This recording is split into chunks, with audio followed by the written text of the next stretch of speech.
Hello, everybody, and welcome to the True North Audio Podcast. I'm your host, Kiko. Joining me this month, I have Spencer from 1551. Welcome to the show. Thank you.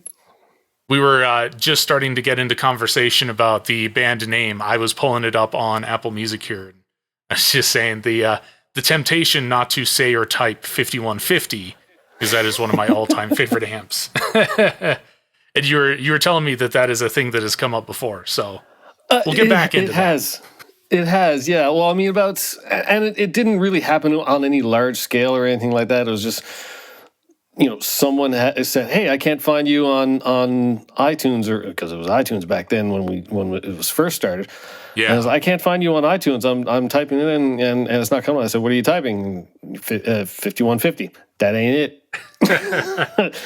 And yeah, it hasn't really happened a whole pile of times, but every once in a while it pops up, and it's still funny. You get the audio guy or the guitar guy, it's going to come up. I mean, oh yeah. Like I said, for me, it's definitely one of the all-time favorite amps, and I know I'm not alone in that. So No. So where does the band get its name, by the way? Pretty much because almost every other name we could think of was taken. Or it was, terrible idea. That's essentially what it works out to be. All the good names and riffs are taken. Yeah. Basically, where I live in St. John's, and Jeremy's kind of based out of the Boston area. Yeah. At the time, because this was. Well, I mean, he was after we started writing music together before he started working with Achievement Hunter, when he had his own Achievements for Idiots channel, and he was doing the epic rap battles of Rooster Teeth. That's how I kind of connected with him. So after weeks upon weeks of shopping band names, I happened to be having the Google Maps app open on something. Mm-hmm. And I typed it in. I was like, all right, cool. St. John's, Boston, 1,551 kilometers. There you go. That's cool. Hey, how about this? He was like, cool. that was pretty much the conversation around it. And it doesn't work for miles. And Yahoo Maps or any other map app comes up with a different measurement. So like it's 1553 or 1549 or something. So I was like 1551. There's a slight margin of error. I assume it's probably depending on where it decides the center of each location is or something. But. Oh, yeah, completely arbitrary. Completely. No, that kind of makes sense. I mean, that's more or less how our band name started. And no, I talked about that on the last podcast. We're just like, we're dudes online working together, and we're doing the songwriting competition. So what do we name ourselves? And we just originally I don't know, something that has to do with the fact that the team's all spread apart. And then we started just trying to appeal to the judge, who is very much a fan of pineapple on pizza. All right. So, and then you end up, that's how you end up with becoming a member of a band called Bloody Pineapples. There you go. Which is a cool name, by the way. It's still a very cool name. Yeah. Like I said, the best band with the worst name you'll find. Love it and hate it. But we're stuck with it whether we like it or not. Well, now, yeah, kind of. Well, I mean, you could change your name. Always, of course. But or just start would another you? band. Exactly. Nobody's going to remember whatever else, but you're going to remember Bloody Pineapples. Bloody Pineapple, that's right. I was actually, as funny as I was going to ask earlier, too, you already beat me to it, how you and Jeremy got acquainted as well. As I know he'd talked about it somewhere, but I couldn't remember after this time. I know it's probably on an old off topic or something that he's talked about it, but... Oh, sorry. No, basically what happened was the old Rooster Teeth site used to have this really cool wall set up. Like, you hear tell of, older Rooster Teeth members and all that stuff talk about the glory days of the old website. Well, that was actually the glory days of the old website. And I just happened to be surfing down through it one day, and somebody had posted, the lyrics to what could have been a Rooster Teeth or an Achievement Hunter Jeff versus Jack, rap battle. And it turns into this whole battle royale thing. I was like, oh, cool. So I messaged him. I said, hey, I can actually help you with this. But by the time we had opportunity to connect and all that stuff. He already had the music done for it, which was fine. Fast forward, he was working on number 7. He had sort of teased number 7 who it was going to be, and he happened to mention it on another like fan oriented podcast, the one-on-one community podcast, I think, like that. Community one-on-one. I can't remember. That was a long time ago. And I was listening to it, and I actually paused the podcast right then and there and went and messaged him because I had a great idea for it. It's like, okay, hey, I got this one. Let's do it. And he was like, okay, cool, let's do it. And I ended up getting permission from Jeff Williams because I was, spoofing the riffs from a couple of soundtracks that he had been responsible for, and he was all for it, and ended up liking the tune afterwards because I sent it to him, and he was like, "Oh, this turned out good." And I'm like, "Yeah, thank you." Nice. And so we worked on a couple of those, and then he got hired, and it kind of it was like, oh, okay, I'm kind of working with these people now, so I guess I can't. I don't know how well. If I'm gonna be able to do this anymore. I was like, that's cool, man. It was fun while it lasted. Best of luck with it. Right on. Yeah, know how that goes. And then he's working there for about, I don't know, a couple months. And I think Matt Halden called him into his office and asked him to start writing music for Rooster Teeth. And that's kind of how it all started. And then we did the Tower of Pimps rap. Game Failed and Terrorized and stuff like that. But amongst all of this, he sort of got a hold of me and said, I've got ideas for other songs. Let's say we do it just for a laugh and we'll release it and whatever happens, happens. Sure. And so that's what we ended up doing. We ended up writing 4 songs, as singles over the next few months. And then at one point we sort of got the idea of, well, we've got half an album. Let's finish an album and put out an album. All right. So that's what we did. And hence one of the Horde got released. I'm sorry. And it's been pretty fun ever since. Very awesome. So you guys basically started as kind of like a singles band then, more or less, outside of trying to write your own. Well, I was going to say outside of trying to write your own material, but it sounds like it is all original from the start. But outside of like trying to write as a band independent of what you were writing for. He had some ideas, and they had there's no relation to anything going on at Rooster Teeth or Achievement Hunter or anything like that. So he said, you want to just have a bit of fun with it? I was like, yeah. Just put some stuff together and make it our own thing. Exactly. I noticed, then of we course, had to figure out a name. And then exactly.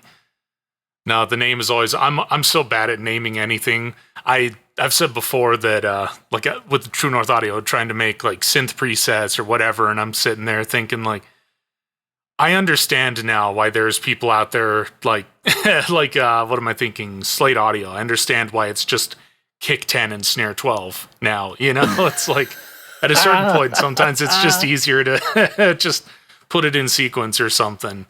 Yeah, it's like final version 12. Final version 13. Final version Absolute 13B. Final version 26. For real this time with the edit and that other thing we wanted to do. That's right. For real this time. No backsies. I swear to God, 12. I've been going through, so I'm a member of URM, the Unstoppable Recording Machine, the community there, and they have a course they put out with Howard Benson and In Flames, and they're going over how they organize their sessions. And they have like one shared kind of like file system, like a Dropbox or something. And basically anytime anyone puts in a new thing, records a new part, edits a new part, they just put an entirely new project in there with the sequential name and then just the name of whatever they've added or changed. Oh my God, that sounds like a nightmare. It kind of does, but at the same time, trying to organize all those sessions sometimes I got to imagine is even worse. I know, well, yeah. Heck, with us all across the world, you got to deal with this too. You're lucky at least there's only 2 of you. Well, 2.5. So you got Chef Mike sort of showing up consistently enough. He's I've joked with yeah. somebody before. He's the Snoop Dogg to your gorillas in a lot of We ways. we love Mike. We love Chef Mike. We love Chef him. Mike is awesome. He does not give himself enough credit for how badass of a shredder he is. He's way better at guitar than I am. Oh my God, yes. Well, that's why we get him, is because like, hey, I know what kind of solo this needs. I can't do it. It needs a Chef Mike solo. Is Chef Mike around? Yeah, hold on, let me get a hold, which is exactly how that happens. It's like, hey, let's get Chef Mike on this. In a lot of ways, he is sort of the honorary third member of the band. Oh, yeah.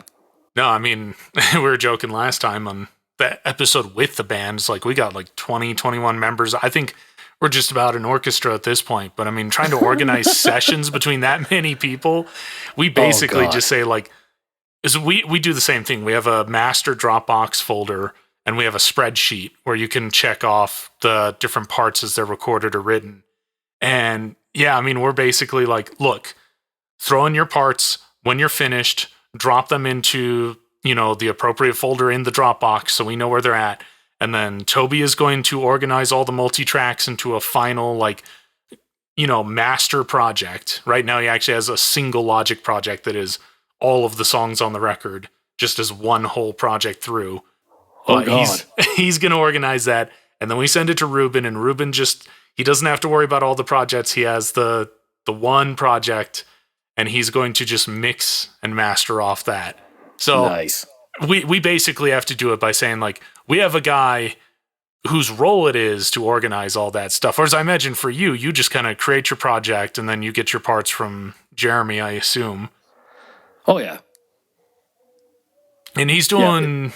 I know he's doing vocals and guitar. Is there anything else he jumps or anything else he adds in, or is that you program drum? Well, I mean, I do all the music for the most part, aside from Mike's parts, and yeah, I'm programming the drums because even though I am a drummer, that's the first instrument that I ever learned was drums. Very cool. But I don't have any space to hold a drum kit at the moment, and haven't the eternal mood. Yeah, and so like if I'm writing the drums to something, I'm like air drumming along to it just to make sure that it's physically possible to do. But I mean it's just a little bit easier logistically to do it that way than me bringing in a drum kit, at random points and trying to set it up, and trying to mic it up. Yeah, and trying to do it that way, because I mean. Especially for a whole record. Yeah, and I mean, I record out of my office and, after hours, that kind of thing. But we could have, where I'm part of the university here, we have a student room where they come and do work and stuff like that to get the stink of house off of them. Yeah. And, so you don't want to be making a bunch of smashy racket while there's people studying or working. People working on their master's dissertations. Yeah, it's a little distracting, just a tiny bit. I mean, the complaints will come hard and fast. So yeah, no, my my buddy Tony has a similar situation. He's got space he can use at the Anchorage Center for the Blind, but it's the same thing. I mean, there's a lot of people doing classes and. Trying to study things or prepare for things or like work on job interviews and stuff like that. He can't just be making racket all the time. Same sort of deal. Like he's got the office, but there are the other people to consider. Yeah, exactly. And I mean, the students can be here at any given time, right? Because they're students. Yeah. Right. But I mean, the guitars are all real. Most of the basses are programmed, but what I try to do is I try to play them out on a guitar and then convert them to MIDI and then transpose them to where they need to be and then run that through a simulator. And that which instrument are you using? It's for bass. For bass, it's for the records. And everything up until, including the Pokemon cover we just did, it's the fingered bass in Logic Pro X. Oh wow! So you're going stock then? Yeah, I mean, I'm modifying it as it's coming in, and I've got a bunch Yeah. of, I'm hitting all the UAD2 stuff to go with it. Like I'm running it through Ampeg this, Neve that, and trying to get it as, lifelike sounding as possible. Yeah. And for sure. it seems to be working because I if I wasn't happy with it, I wouldn't let it go, right? Yeah, and I imagine you're not getting, like, I've never seen any comments like, "Oh man, what's with the bass from 15?" I was listening to the record and it just sort of sounded logic-y. Yeah.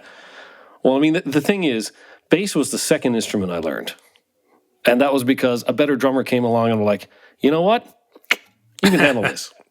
I'll grab this. I was like, hey, I'll grab a guitar. No, never mind. You guys are playing guitar. This is all in high school, by the way. You guys are handling guitar. There's no way I'm singing. Give me the damn bass. Oh, a better bass player's come along? Fine, I'll do sound. And that's how I became an audio engineer. I can resonate with that a little bit. That's essentially how it happened. My journey started off, I had a chance to do a really cool kind of live program through my high school. So I was doing that at the time. And my thing was like, I'm going to learn to like record music so I don't have to pay for studio time with my band or whatever, so I'm just like, oh yeah, I'll add that in. And I was kind of just I was supposed to be doing guitar, but I was just sort of terrible at every instrument and eventually reached the point too, where as you have sort of went, man, I'm kind of really vibing with being an audio engineer. This is kind of like, I'm not a great guitarist. I'm certainly not a good vocalist. I can't play drums to save my life beyond a basic 4/4 beat. But I'll tell you what, I know the gear. I know the techniques. I can build, I can mix a song. I can build a production. I can do that. And that stuff is tons of fun and totally clicks with me. Absolutely. I'm a big nerd for that. I'll audio nerd the hell out of that, man. All day. Absolutely. I mean, you get stuck into that. You can go on for hours about all kinds of little things. I mean, it does change the way you listen to music for sure. But I mean, at the same time, when you get your audio nerd friends and you can just start sitting there and talking about your favorite, whatever, compressor, samples, synthesizers, weird technique that you learned from something, weird dumb thing you noticed in music recently or whatever, you can just sort of get lost in that conversation. Oh, yeah. You do have the problem of the very expensive rabbit hole of anything. I mean... Oh, yeah, gear lust. Yeah, 100%. Got the gear acquisition syndrome. I found that downloading like every free plugin that looks remotely useful helps with that, because I find myself a lot less keen on, trying to buy something that I don't need if I have to deal with the hassle of organizing all these different plugins. It really does make me second guess it, but I haven't found that trick for pedals or mics or modular synth gear or any of that yet. So we'll see. Speaking of free plugins, I downloaded something just before Christmas. Basically, it's a Black Star amp emulator called Black Sun. Oh, the Audio really Assault. Freaking good. Yes, that's the crowd. Yeah. It's I'm totally really familiar. Good. They just they just dropped one this week. They did? It's not a free one. It's a signature. So I don't know if you're familiar with Buried Alive. It's like berry, like strawberry. I'm not. Okay, yeah, as a guitarist who does a lot of like YouTube content and stuff like that, and does a lot of kind of like techie, shreddy type styles. It's really fascinating stuff. I highly recommend anyone who's listening, check it out. But they just released like a signature plugin for him as well. Ooh. It's funny, going back, like, you were saying you're programming the bass, which is what we did for most of our last record, our little EP. Some of it has live bass from our dude Zeke, but some of it's programmed, and we were using, I want to say it was Gin bass at the time. It was, oh man, I'm struggling to remember who made Gin bass. It's the same guys who do like punk bass, and it's one of the Contact ones. Yeah. It's going to come to me in like 3 hours from now, but you can look it up. Punk bass, Gin bass, you can find it pretty easy. So I was thinking you were probably using one of those, or maybe one of the like Bogren digital ones or something like that, but you're saying like you're using the Logic ones. And I mean, it's amazing what you can get out of free gear. There's a lot of good stock stuff. There's a lot of good, I'll swear by Vital. Vital's a synthesizer that crushes most other things that have been around, and you can just go and download that. amp sims. I mean, I have dozens and dozens of amp sims, and a bunch of those are free. I mean, I got Black Sun. I've got a couple of the paid Audio Assault ones. I got a whole package of their stuff way back in the day. They had 2019, I think they had 10 plugins, and they just sold it all as a bulk package for $10 around Christmas or something one year. Wow. And I just bought everything, which was a great deal. They've been coming out with a lot of stuff since. But you want to know what I'm using for my amp simulators? What are you going for now? Let's hear it. I am actually using the Steinberg's native VST amp racks. How are those? It takes a little bit of tweaking and a little bit of playing around, but I finally got it to a point where I was like, you know what? I like this sound. This sounds like me. This is how I want it to sound. This sounds like an 800cc two-stroke snowmobile. Being absolutely thrashed. Going opened up, going across a lake bed. I think I may have hicked myself there, but that's that's me. That's the sound. I grew up driving snowmobiles, so you hear that. So that's how I'm going. I can tell you're not from Alaska because you said snowmobile and not snow machine. Yeah. No, I totally get that. Just that. I mean, it's funny the power music has to kind of tell a story, and the way you kind of lean towards something. It's like that. You have that sort of connection, and you think yeah, whatever it is, I resonate with that.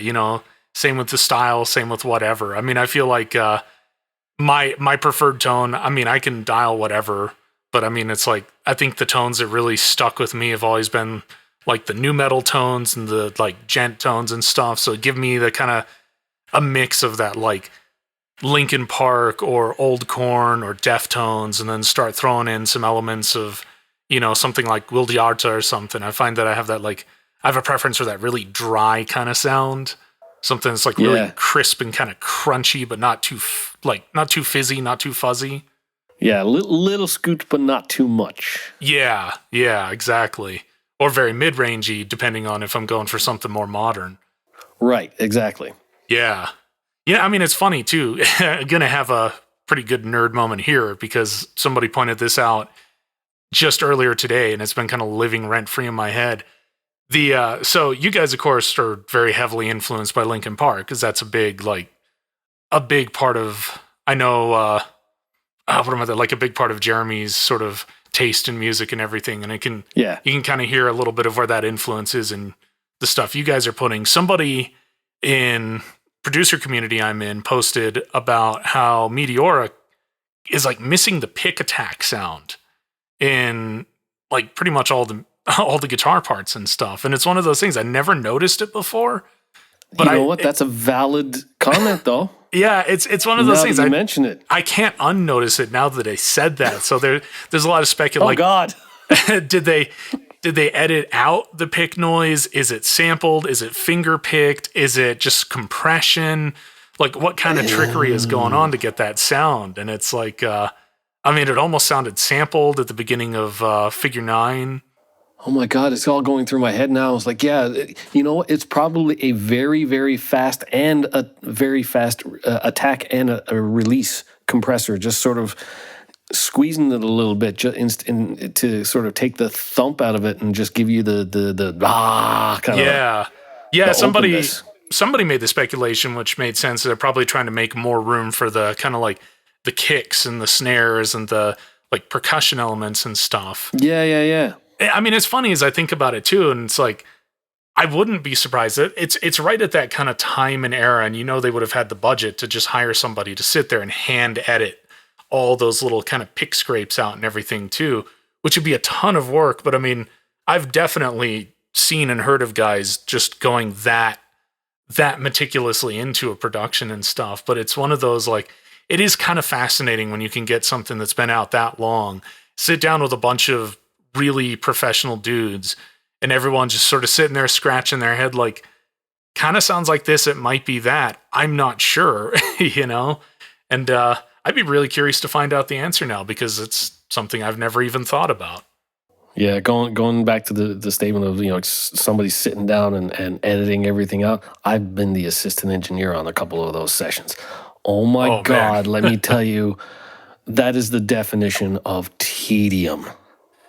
Editing is Holy one of crap. those things I will happily hire out. It's like I get enough of that work editing samples for the instruments and stuff we build with True North Audio. I can only imagine just sitting there hand removing details from anything like that. I mean, it reminds me of that kind of like the Mutt Lange style of recording sometimes, where you record like you record the guitar part one string at a time, so that you're getting like no extra string noise or any of that stuff as well, which honestly itself could have even been how they did it.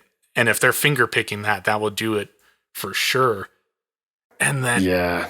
I mean, man, like doing that and then doubling it. That's just. Oh my God. And I mean, I'm no stranger to tedium, because I've kind of, locally here in town, I've kind of built up a reputation of being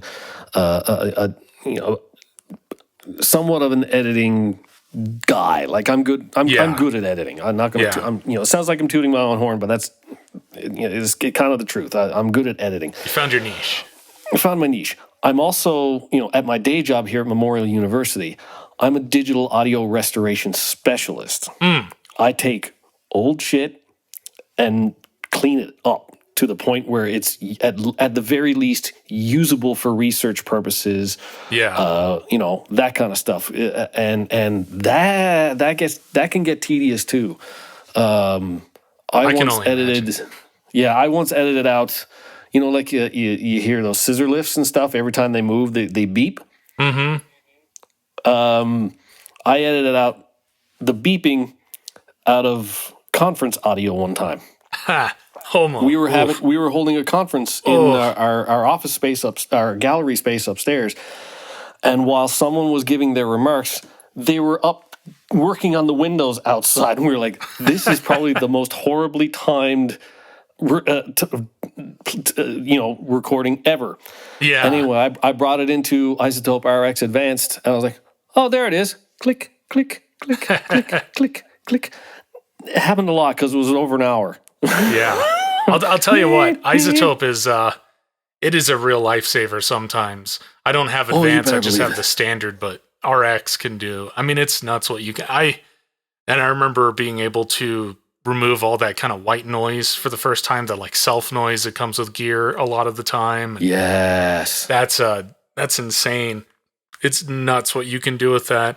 As I think if I had to edit that ahead of time, does that mean that would have been like a sine wave blip of some kind if I was working without? That's exactly what it is. It was. Yeah. It's if you brought up the spectrum part of it on the interface, it was like a little dash going across about a millimeter wide, and it was happening at regular intervals. So you could literally go click, click, click, click.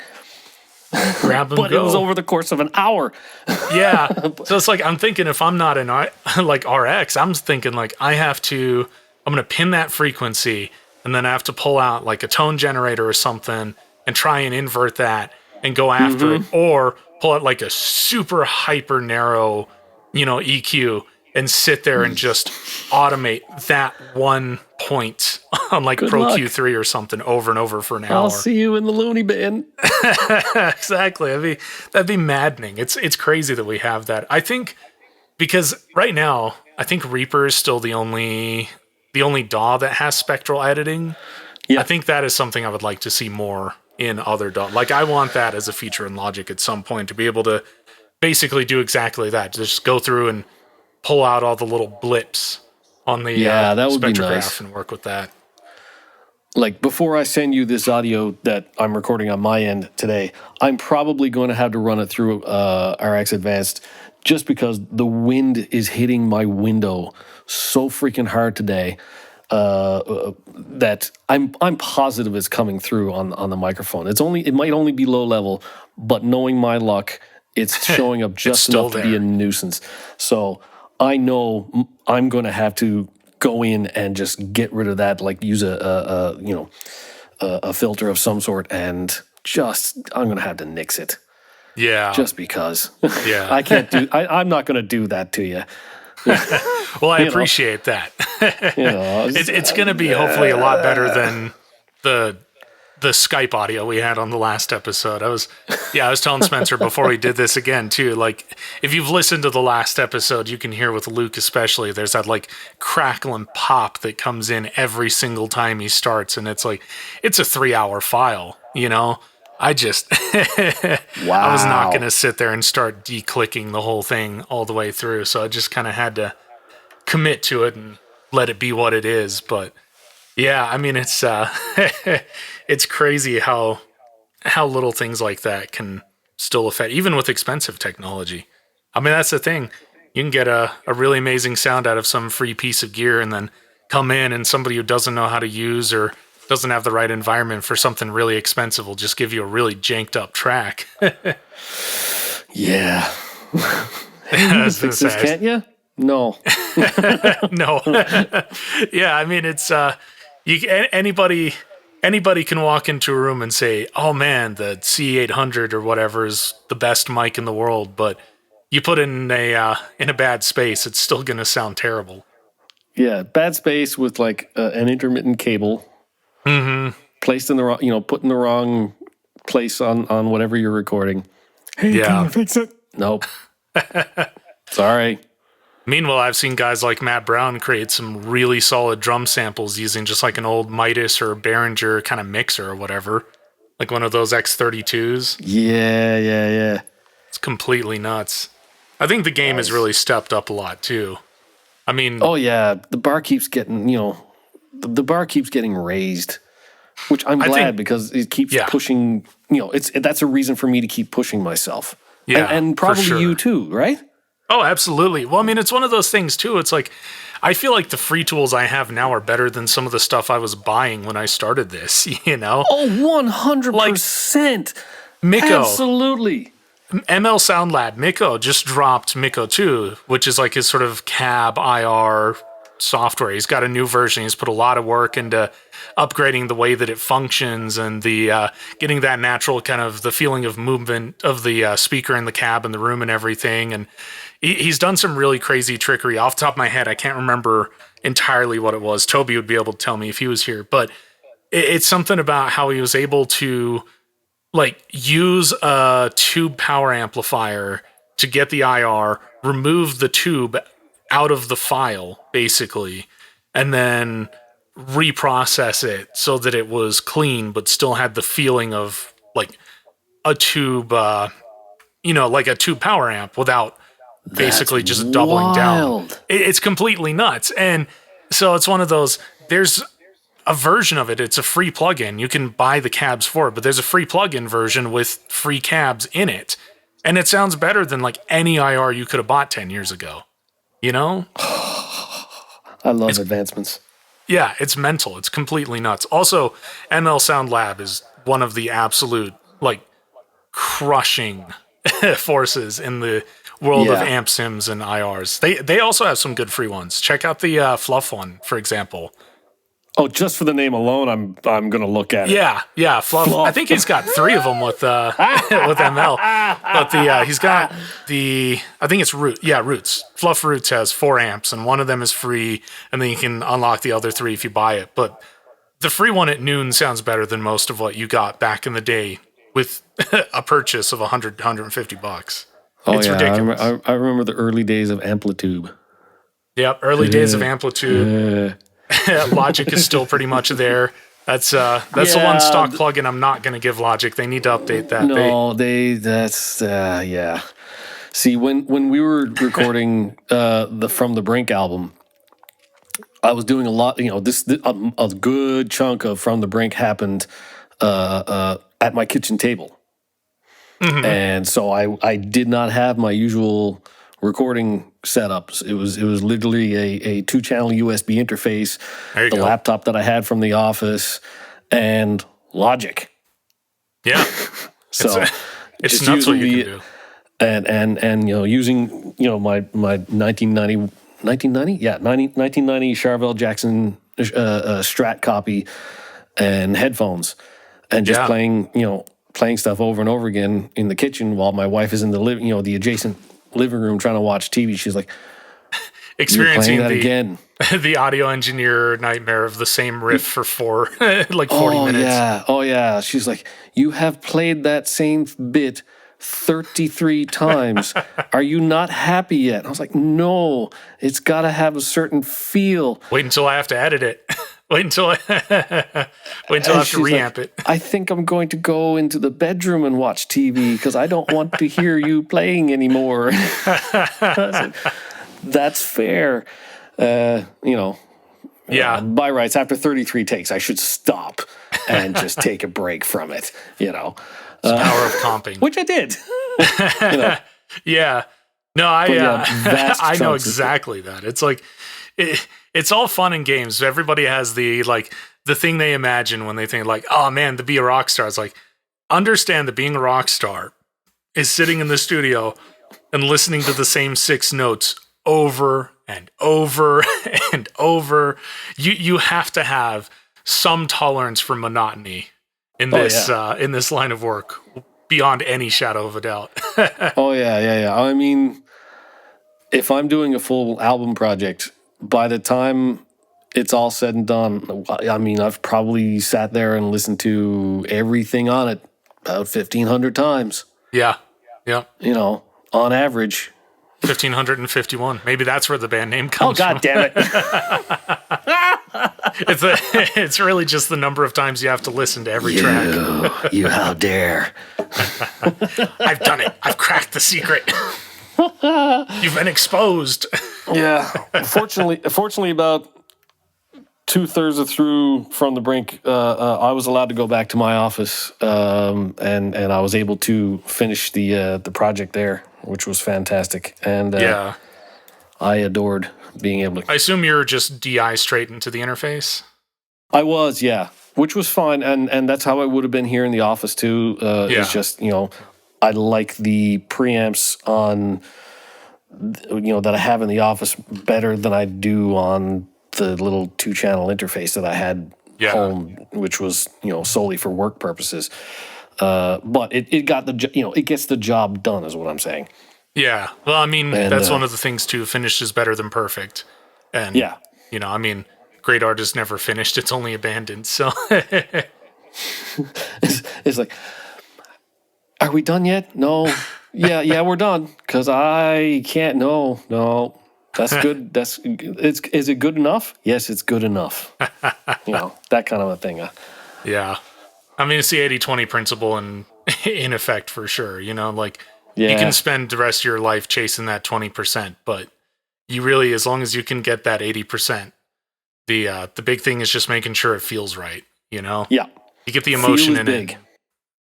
I mean, I don't know if I've told this one on the podcast before, but it's like, my old roommate is a really good songwriter. He's really good at getting the emotion. He's really good at getting the vibes. But once upon a time, he wasn't really very good at recording. I mean, at the time, so when he was in high school, he would send me demos every now and again. And it would be, if I remember right, I think it was like guitar into pedals straight into the computer, no IRs, as he didn't even know those existed yet. And then the drums from like a Casio keyboard, but also like played by hand into the, like computer input and everything. So it's all just really, really rough. The guitars are super pitchy and scratching. They got tons of that like high-end fatigue going on and all that. And I got my brother does not really listen to music. He's got a few of his like favorites and stuff. And he's mostly like, he's got the kind of progressive house stuff that he liked from high school. And then just kind of a few top 40 hits he likes, Dude doesn't really listen to music, but I had some of these demos on an iPod that I borrowed from him for a while, and I gave it back. I forgot to take them off, and he came and was like, hey, what's this? And it was my bandmates' like demos, little projects and stuff. It's like, they sound really cool. And it's like, if my brother, who only listens to top 40 radio and super high production stuff, is listening to this guitar pedal straight into the mic input of your computer stuff, and he's not thinking like, oh man, this needs a guitar cab. He's thinking, oh man, this is a cool song. You've nailed it. All you got to do is take that and then just improve the sound until you're happy with it, Yeah, I mean, exactly. you kind of there's getting the job done, and then there's like getting the idea. Sorry, I'm confusing my words. There's getting the idea down, and then there's getting the recording. Yeah, And that's that's I try, when myself and Jeremy are writing, I try to get the idea first, come back, revisit it, flesh it out a little bit, or flush it depending on how bad the idea is, and I try to get as close to, like, I want to get it at least 2/3 of the way to being a finished structure before I even send it to Jeremy, just so he has maximum, to play with. Yeah. And come up with whatever he wanted to do, right? Mm-hmm. That's one of the other things too, of course, is when you listen to 1551, you can hear that energy in Jeremy's voice, like it's one of those things where that performance, that kind of feeling is just there and forward. So you don't really have to worry about it as much too. Exactly. And I mean, like, he'll send me stuff. I'll put it included in the session that I have here on my computers in St. John's, and I'll basically really sit it in there, get it, work on it a little bit if there's the odd note that needs to be shifted around or timing wise and stuff. Little like that. edit, get it together. Yeah. Then I'll send it back to him and I'll say, okay, cool. What do you think? And a lot of the times he'll listen to it and he'll think, you know what? I would like to try this section again. And there you go. I was like, and absolutely, there's always a green light from me because it's his voice.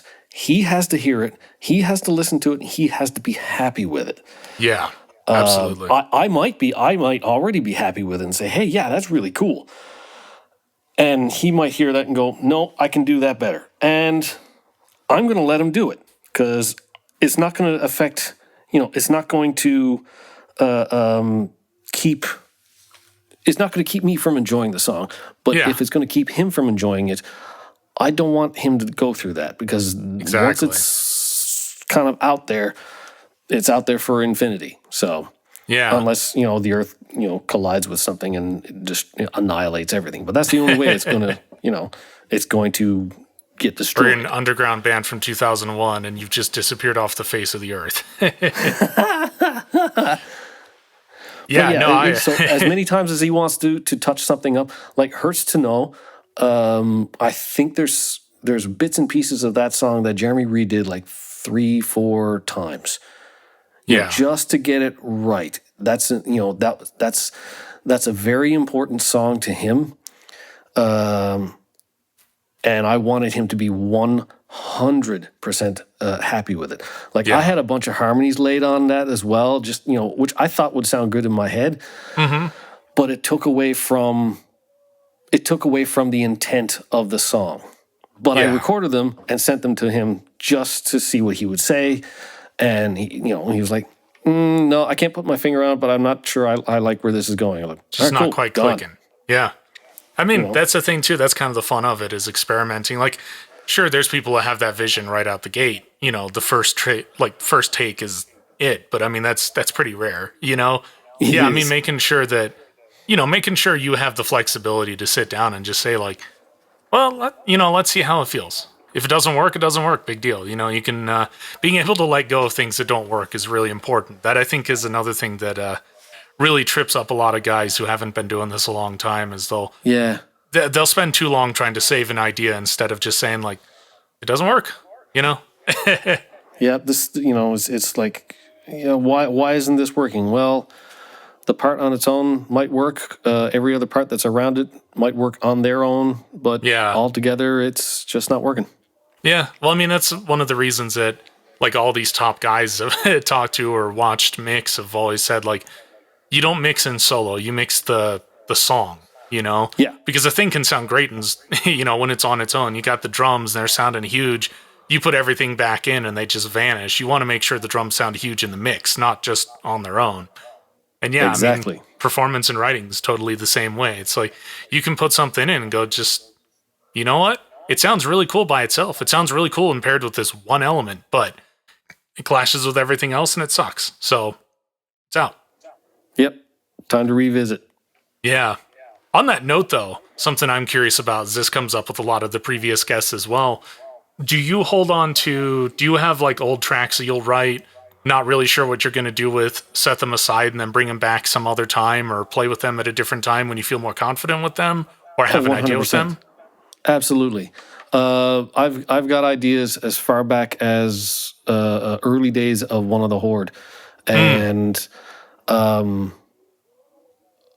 there's probably a reason we didn't record them. There's some stuff there's a couple of licks that I tried recording for the From the Brink CD, and I listened to them actually not that long ago, and I was like, wow, I'm glad we did not try to do anything with this, because this is terrible. This sounds dumb. There's like, what in the hell where were we going to go with this? It's like that's it. That's the beginning, middle, end of idea. There's nowhere to go. There's nowhere to scale back to build up to that point. There's just nothing to it. Yeah. Yeah. No, I mean, curious because it's one of those conversations that comes up in pretty much every episode, but you got a lot of guys who will hold on to, like, they'll write an idea and they'll just say, like, I don't like this. I'm not feeling this. I don't know what I'm doing with this, but they'll kind of shelf it and they'll put it into a folder and it'll just kind of sit there. And they'll come back to it sometimes like 10 years later and pull it out and go, you know what? I know what to do with this now. I'm going to change the instrument this riff is on, or I'm going to change the kind of melody a bit, or I'm going to add this other part that I couldn't hear before or whatever. But I've definitely heard of other guys who are just like, if I'm not feeling it, I delete it. It's gone. It's gone from my hard drive. It's gone forever. I'm never touching the idea again. So I'm always curious where people fall like on that scale, because it is, I mean, it's one of those things I've heard like really, really, really top people say both things, So it's kind of one of those, like, there's no right or wrong answer, but I'm always really curious where people fall on that spectrum. Yeah, I mean, there's some things that I've tossed out knowing they should have died on the vine. There's other things I've held on to for a long time and thinking, maybe this could work. So I kind of fall under both. I know a bad idea when I hear one. Yeah. Yeah. I've gotten good at identifying those bastards. That's a good thing to have, a good ear for bad ideas, because that can definitely slip through for some people as well. Oh yeah. It's like, hey, get too attached to a song and spend way too long trying to make it good, and it just never works. I think that's the thing that gets most amateur bands. Like, you can really kind of hear it when you listen to a lot of just random underground CDs. You can tell, like, this is the song that they could hear. They could feel the vision for this one. This one came through how they wanted it. And you'll hear another one, and you can definitely go through. It's like, somebody definitely had a riff here, and they definitely tried something with it, but they just couldn't ever get it where they wanted it. Yeah. Yeah. And I mean that's part of it too, right? I mean, it's not a failure. It's just it's just a happening. Yeah. That's it. You're not going to succeed 100% of the time. No. And on top of that, it's like, if you taught the issue of like success and failure, you learn just as much from your failures as you do from your success. And if you're not learning from them, you're not learning. Absolutely. Yeah, absolutely. My God. I have failed so many times in the 45 years I have been on this planet. Oh, that's a mood. That's a mood. I mean, there's a reason that I'm in my like fifth or sixth band, and this is the one that's actually putting records out. So, well, there you go. Yeah, it's never too late. I mean, look at Maynard from Tool. Dude was like in his 30s when that started. He had a career in the Army and worked as a like a pet store merchandiser or whatever before he started doing any of that. So yeah, it's never too late. No, never. No, not at all. And not to date the timing of the recording of this podcast, but Metallica released their third single off their latest album today. I saw that. I haven't heard it, but I need to. That's on my list to listen to. Boys are pushing 60, and they sound so good. Like, it is so refreshing and heartwarming to me personally to hear Hetfield sing and sound so damn good after all of this time. Yeah. Like, amazing. I mean, we could have lost him a couple times over in the past 20 years, and he sounds as good as he ever did. it's crazy being able to have that kind of power after this long. You know, I mean, it's one of those things. It's like I said, it's never too late. No, never at all. Well, I mean, heck, imagine you were, I mean, what I'm thinking, so what, you're saying like 45 or so, that would make you older than I am now, even just starting up 1551. I almost called it 5150 again. Yeah, so I mean, it's one of those like, we're on here talking about a band that you started in your 30s, you know? Yeah. Here I am, I've said before, like when I was in high school, when I was a teenager, I was kind of working in live sound and I was mostly doing that to learn how to record so I could kind of record my own bands, but I wanted to be in a touring act. I would not have believed 15 years ago that I would actually be owning a company that makes drum samples and synth presets. You never There know you what go. things are going to jump out at you like that either, you know? Yeah. Opportunity's Exactly. weird. I mean, it is, and being able to recognize when an opportunity is heading your way. That's something that experience tells you. You know. Yeah. Yeah. There's definitely an instinct for that as well. I like thinking again of changing career paths and everything. I think of A.L. Levy from Doth, not Death. Is not either. A.L. Levy from Doth, he started off doing the band thing. He got pretty successful with that, signed with Roadrunner, all of that, and then went on to become a producer, was successful with that, went on with that for a little while, and now he runs like a whole online academy for teaching audio engineers. And I mean, first of all, he's changed careers in a major way at least twice in the industry. You definitely would not have expected the guitarist from, you know, this heavy band to eventually be the founder of this company that teaches you how to produce music, but also come back around to it after enough time. And Doth is just putting out new music. So, you know, Very cool.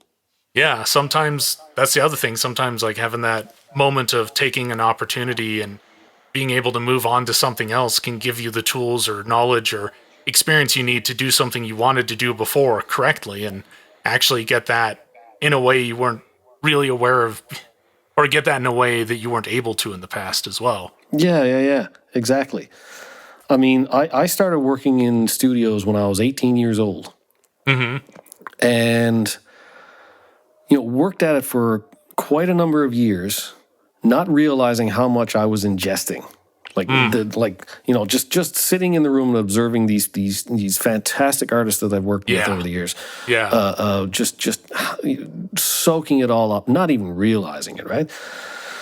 And, you know, then I start scratching my own creative itch, you know, within the past 10 years. Yeah. And it's astonishing to me how much I've picked up and it's like, oh yeah, cool. Well, we can try this because I know this worked on this album by this person that I did, you know, this many years ago. I mean, it's a wildly different experience now. What's that? It's a wildly different experience now. You have the kind of foresight you didn't before. Exactly. And I mean, my current career path is vastly different than my early career path. I was, you know, destined to be a studio monkey for you know, as long as I could. You know, I was determined to ride that out. And then the opportunity to come to the university and sort of shift my focus and learn a whole new skill set, that's only served to help me. You know, in what I'm doing now, it just blows my mind sometimes. It's like, oh yeah, well I can do this, and this, and here we go, off to the races. You know, and it's you know, career change is very rarely a bad thing. Yeah. When it comes to a creative professional career, you know. Yeah. Change is inevitable too, you know. I mean, you gotta be prepared to adapt for better and for worse, even when it is a bad thing. You gotta be prepared to, you know, shift your focus or shift your whatever it is. I mean, I think again, you're saying like since 18, you'll have been around for long enough certainly to have seen huge changes in the way that audio is done. Oh my God. You've watched, you've watched the Loudness Wars, you watched the Tape Days, you've watched Tape come back, you've watched the DAW Wars, you've seen the rise of the, studio and home, like the home studio revolution, the Yep. independent, musician, all that stuff has happened even just in the last 20 years. Yeah. It's Oh, yeah. Well, I mean, to give you an idea how long I've been at this, I started working as a quote-unquote professional sound engineer when Alesis ADATs were about halfway through their run of existence. Oh, man, you do not see those anymore. No, they all dead. They are gone. They oh, wow. And I kind of hope they are dead because I probably had gray hair at age 20 because of those damn things. I mean, I punched a lot of hours on them. I punched about, I don't know, 3,000 hours on Alesis ADATs before, switching studios, and they had DA88s, and we only had those for a year before we jumped to like the standalone digital audio workstation. What was it? The Mackie HDR 2496. Yeah, we owned one of the first ones of those in Canada at that's Great awesome. BC Studios. Yeah. Nice. And ran that into the ground. Matter of fact, the carcass of it is around here somewhere in my office. You got that kicking around for when it becomes a great piece of collectible gear, and you can find someone who can fix it up. Yeah, if I could find someone to fix it, that would be great. I don't even know what the hell is wrong with it. Something died in it. And then towards the end of my tenure at Great Big Sea Studios, we switched over to I think it was Nuendo 3 at the time. And I mean, that was meanwhile still using a Mackie Digital 8-bus console because that was revolutionary at the time too. But again, by the time I was done with Great Big Sea Studios and getting ready to move to MUN, we were also talking about possible successors to the D8B technology, for technical reasons, because the D8B was starting to show its age and had a lot of time into it, and same with a lot of digital technology. It wasn't really built to last all that long. Yeah. And but then we had the gear stored at a warehouse because we were looking for new spots to lease for the gear. And we had a hurricane, and 6 feet of water came into the warehouse and wrecked the gear. Which was sad. I legitimately, I was so upset when I heard that. Oh, I can bet. I mean, that's never a good situation. That happened to, who was it? It was one of the like major plug-in brands. They had a flood at their office. It did the same thing. It was one of those floods in Germany were happening. Dang. I want to say it was Brainworks or Plug-in Alliance they had a ground floor studio. And it just like flooded out all this old outboard gear and this consoles and everything, and just ruined so much stuff. Yeah. You never want to be in a situation like that. But I also feel like a lot of producers I know have stories like that. I think, there was one of the guys on URM. I don't remember who it was, but he had like this really expensive mastering compressor or EQ that a mouse had climbed into and died in or something. Yeah, and I don't know. I want to say EQ again, has a nice warm decompy kind of a sound. I like it. Yeah, let's use this on everything. Dude, it sounds like rotting corpses. It's so metal. That's how you get the metal sound. There you go. No, I think it might have even been AL Levy. I think AL Levy had a toilet backup in a room above his studio that did a bunch of damage. I know there's guys who've had like lightning strikes that have fried a ton of their gear. Like it sucks how crazy. Yeah. It sucks how crazy quick stuff like that can break. That's at least one advantage of in the box. You don't have tons of expensive hardware that's going to get fried or flooded or whatever, or destroyed in a fire. Yeah. There's always that risk, eh? But I mean, that's the thing too. Like, you live in the days now where banger records can be made in a bedroom on headphones, Focusrite in a laptop, Yep. Like big ones too. It's nuts. Yeah. Well, I mean, wasn't that Billie Eilish's CD? I think Lil Nas X as Or well. album? Yeah. I think both of them that same year were just like Logic on a laptop in the bedroom sort of deals. I mean, we just live in a different era. I mean, it's again, you're talking about like the ADATs and stuff. You would have been, I assume you would have been around during the time that like SMPTE was a big thing too, like trying to sync up digital and We analog. don't talk about SMPTE. It's There was useful for therapy locking the position involved. and things. Oh, I can only.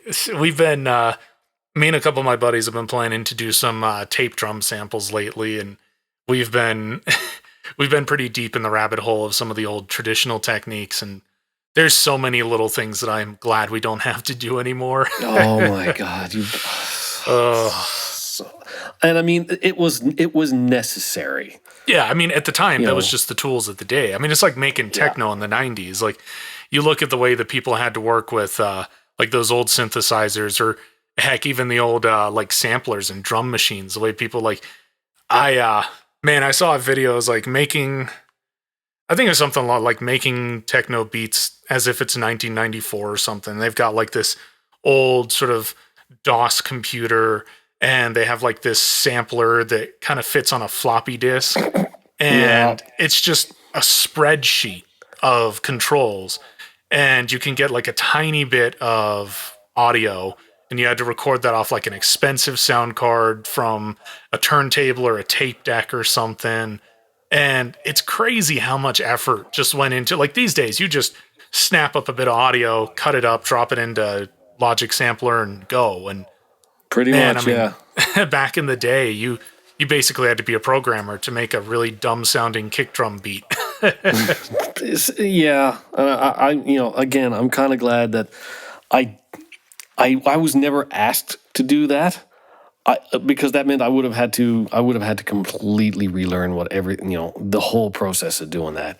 And I'm so grateful that nobody ever asked me to do that back then. Now, no problem. Perfect. Yes, let's go. Give come on. Let's go. Yeah. Well, I think the thing to note too is like there's all the kind of nostalgia around old techniques. I mean, I've watched plenty of videos and go, I kind of want to try that. But I think that the reason that you can get away with that now is because you can say, but I don't have to keep doing it if it sucks. Exactly. The out is there. Yeah. Having the option as a choice as opposed to having to do it by necessity. And I mean, I look forward to seeing what sorts of things we're doing now that people 10 years from now are going to go like, man, do you remember when we used to whatever? Yeah, they're going to be loud. Oh, look at Grandpa. I had to actually mic stuff up. We're just about there anyway. I mean, heck, like I can record pretty much completely silently these days on pretty much. I mean, I have a load box. I can run a tube amplifier through a load box and make absolutely no noise and get that like live tube amplifier sound just into an IR. Yep. You couldn't do that back in the day, you know? You couldn't do that long ago. Yeah. I mean, that's like Back what, in the the day, last we're talking- 6-7 years? Something like that. Yeah, that's I seem to recall that's when everything started, when that kind of stuff started popping up. Yeah, when Two Notes was probably the first one, or they were probably the ones perfected. Maybe Sir was the first one, who knows? But yeah, I mean, it's like, again, going back to Logic, I mean, you can tell Logic's not updated its amps because their metal amp is a thing that's been discontinued for like 12 years. Yep. Rest in peace, Crank. We hope. That's another one, been around. You and I both been around long enough to remember the Crank days when everybody was playing a Crank. You couldn't get away from those. No. Now they're just gone. Yeah. That's one thing. That's one thing about the music industry where I am. It's predominantly singer-songwriter stuff and folk song stuff. There is a thriving metal community here, and for a while there was an incredibly thriving punk scene too. But yeah, it's Crank again, right up there with SMPTE. Oh man, probably not quite as bad, but definitely close. It's funny though because there's still that like nostalgic part of me that's like, I still kind of want to get my hands on like a Rev 1 or a Krankenstein or something just for old days, like old times' sake or whatever. Just like, there's just so much of there, that. Just like, in case, just to have it there, just in case some client was like, hey, you remember one that time, sound? the one time it's the correct amp. Yeah. Yeah. I'm really trying to make that like kind of post-grunge circa 2007 vibe. Like, can you help me out with that? Like, gotcha. It's my time to shine. Those are coming back. You know that's going to happen at some point. No, they're like 5 years. No, it's bad enough cassettes are coming back. Don't make that come back either. Oh, man. No kidding. Cassettes sucked the first time. I don't know why that's coming back. I didn't even like cassettes when that was the thing. I was an audio engineer. Right? I grew up on cassettes, and I was so happy when I finally got like CDs and MP3 players. So much better. I still got one of those old like Walkmans, like the old ones from the 80s. My wife does too. That thing is a gem. She refuses to get rid of it. No, I'm the same way. Like, tape sucks. I'm still holding on to that thing for dear life. I'm not letting that go. Oh yeah, I mean, I for my job, I mean, cassettes come across my desk every once in a while. I was like, oh hey, yeah, okay. I have a recording of my grandparents singing in the kitchen, certain songs. I'd love to get this digitized and have it, for the rest of time till an EMP wipes it out, and so I can. I have a reel-to-reel machine, a vinyl machine, a vinyl player. I have a cassette deck. I also have a DAT. I have a mini disc player somewhere, but I don't know if that works. It's somewhere. It's hiding. I assume you don't get many of those across the desk, so you probably don't have to think about it as often. Last time I saw a mini disc. That's a very slim period of history. Yeah. Yeah, someone asked me about that. One of the grad students asked me about that mid-pandemic. He's like, "Do we have a mini disc player at the office?" And I'm like, "Yes." Somewhere. Why? I got this thing. I need to transfer something. I was like, "All right, here you go. Here's the player. You deal with it." So what you're saying is he probably still has it. No. It's there. It's back. He only needed it for a couple days to go through a couple things, but I was like, you deal with this. You're going to hold on to it for that 1 year. The mini disc comes back really hard. And the players are like $4,000 a piece because everyone's trying to capture that one really specific narrow window. Guys, you don't understand mini disc. Yeah. I mean, I'm looking at my reel-to-reel machine that we have here now and how... If one more thing goes wrong with it, I'm pretty sure, because we've been sort of keeping this thing going with parts and stuff like that, because as you can imagine, it kind of gets a bit of a workout here, and maintenance can be a bit daunting at times. Yeah. And I think if anything else goes wrong with it, we're just going to have to go get a different one. And to buy a reel-to-reel even just a quarter-inch reel-to-reel right now, is ridiculous. I got lucky. I scored like an old Akai one from the 60s at a thrift store for like $20. Oh my God. Well, I mean, I can't complain. We got this one from a radio station in Atlanta for like $360 US. Oh, nice. It's an Otari MX5050, which is not a slouch by any stretch. Yeah, but I mean, I think they're on like nice Mark III or something like that now. I could be wrong about that, but this thing was destined for retirement when I was when you got it. When I found it. So I was like, all right, cool. I'll take that off your hands. And he's like, all right, cool. $300 for it. $300 US, which was it's $360 US, and which ended up being at the time a little over 400 Canadian. And I mean, we've had it for years and years and done massive amounts of work on it. So can't complain. Good bang. I don't know. Yeah. I don't know if you follow Look Mum No Computer or Heinbach or any of those guys on YouTube. No, not really. I have so much respect only because for those guys. I haven't heard of them.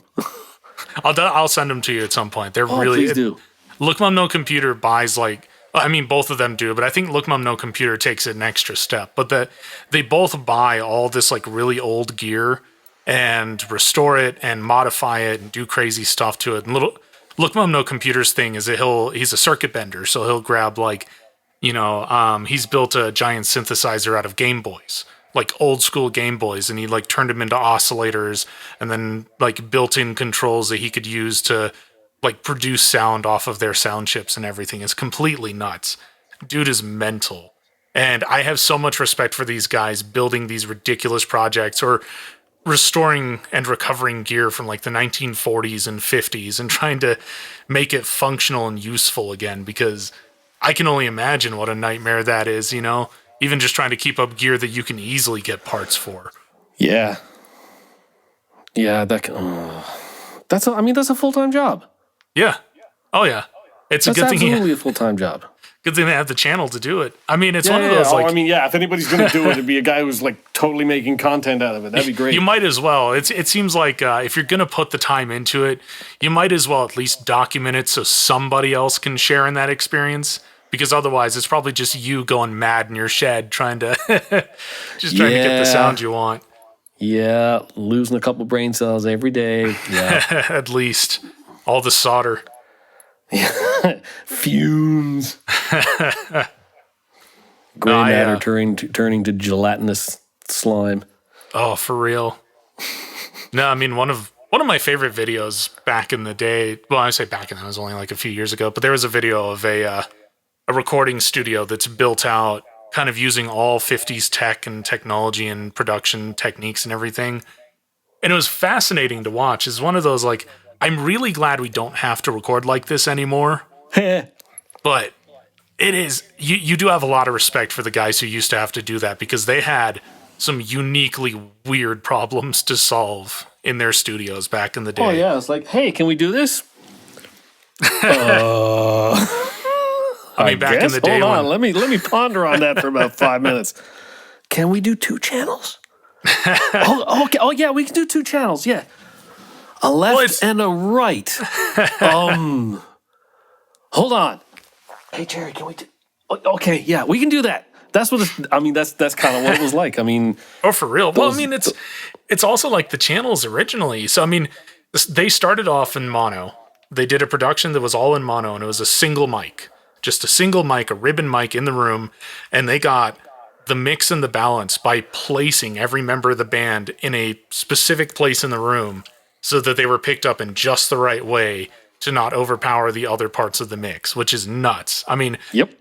Having to think about your mix as a position of the members of the band in the room, and then you have to actually play it until the take is right, and everyone who's standing around has to be mindful of like their level compared to everyone else. And I mean, it's completely ridiculous. And they just have like this single rack of, you know, compressors and EQs and stuff that they're doing really basic moves on.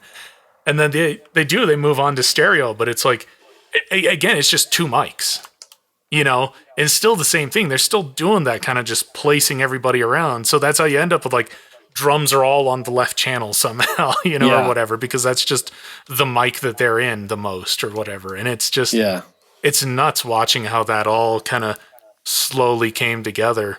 Or you're Eddie Kramer and you're just trying it for shits and giggles. Exactly. I pushed the number 4 fader with my right ear. My apologies to anybody who actually has an authentic British accent. I'm not good. Hey, you're in the Commonwealth. You get to make well, yeah. Sort of. You got the king on your money now, right? Oh, yeah, I guess they're going to start putting him on our money. Oh, God. Sorry to remind you. I can also make fun. My old business partner was English. I gave him plenty of jabs. Nice. You can make fun of him for having king on his money, and he'll make fun of us for saying plectrum, or saying pick instead of plectrum. Yeah, there you go. Oh, I had a thought and it vanished. I hate that. It's like there's a statement or a question or something that was on the tip of my brain, and it's like it was really trying to get out, and it didn't make it. That's okay. I've had concussions too. It's all the head banging. That's the problem with being an old metalhead. Well, 2 of my concussions actually happened in a studio. Oh, geez, really? Yeah. Well, God, tell me about that. How did that happen? They were very, very, very, very, very mild ones. Very mild ones. The first studio I ever worked in had massive heavy soundproof doors between the control room and the live room. And there was like the control room was elevated, so you had to go up like 3 or 4 steps, then come down, open the control room door, come down the steps, go and then open the door into the live room. And, monstrous heavy doors. I went down to make a slight mic adjustment at one point, and the studio owner didn't realize I was out there, latched the door. Oh, no. Unbeknownst to me. So I make the quick mic change. I, start walking with purpose towards the control room again. I put my hand on the door to push the door open, knowing that, thinking that I did not latch it specifically for this purpose, brought up solid and collapsed into a heap onto the floor. I was 19 years old. I was dumb for about 4 days. I finished the session that day, but the rest of that week, the last half of that week, I was like, I like soup. Yeah, that was about all I could muster. The second concussion I ever had was we were moving, and this was in my independent days. At this point, we were moving a digital piano, not a keyboard, like a digital piano, into a studio space. And there were some curtains there that I had hung for sound dampening purposes. Nice, heavy, like stage backdrop things, good for sort of taking a few reflections up.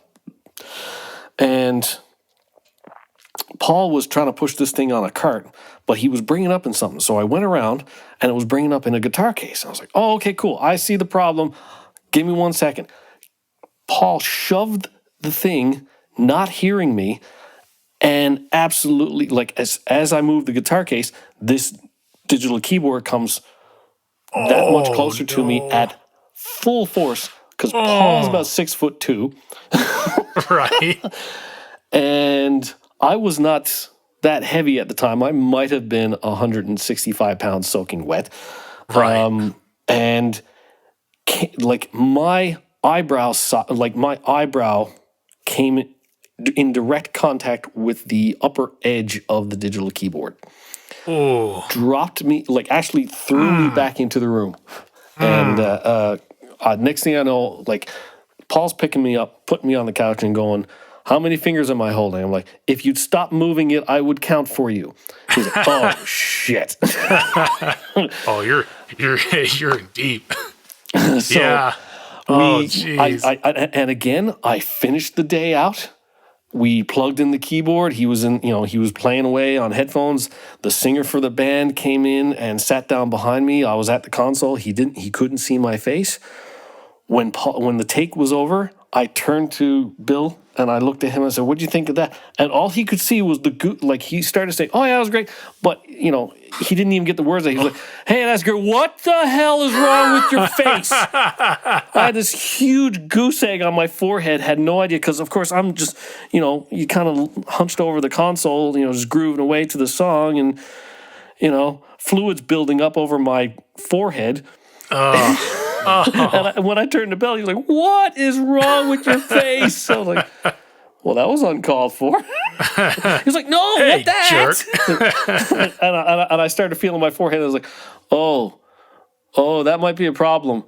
And again, I was incapacitated for 3 or 4 days, but it wasn't too bad. It was just the most mild shots to the head, and that's my phone. So yeah, and the only other the other concussion that I had after that was playing touch football, and that basically bollocksed me for about a year. Yeah, I mean that was a bad one. Definitely is the sort of thing that'll do it. It's funny because you were saying that, I was like, oh man. Then I remembered last fall, I ended up nearly concussing myself in the studio too. I was when I was out in Oregon for my band for one of our live shows. I was at House Dark, Jake's studio, and Jake from last episode. He has this. It's a home studio, so he has like a converted garage, and then he just has his home, but you have to go through the home to get there. And in his kind of front living room, he's got this like metal spiral staircase, and it's laid out just such that it is head height when you're walking through, and it is right through the path that you have to go through to get from like the studio to the front door. It's so easy to miss. And thankfully, this has been a problem enough for him that he put little like foam like wraps or whatever on every single end, every single metal bar that terminates. Yeah. But I still brained hurt. myself on that thing. It's still gonna hurt. Right into it, like just right on into it. And I had that just like, oh man, it's one of those ones, you hit it and you feel it in your teeth and your spine. Oh, yeah. Triggered. I'm triggered here now. You got to watch out for those studios, man. Studios are dangerous. You better believe it. You better believe it. I've injured myself more in studios than I think anywhere. Oh, no, that's not true. That's not even close to true. Studios are dangerous. Not as dangerous as live sound, but they're still dangerous. Oh, my God. You know what? I don't have that much experience. I don't have that much experience doing live sound, but what live sound I've done has been interesting. Yeah. And the stuff that I've been doing lately has been good and fun. Is in nice, controlled, easygoing environments.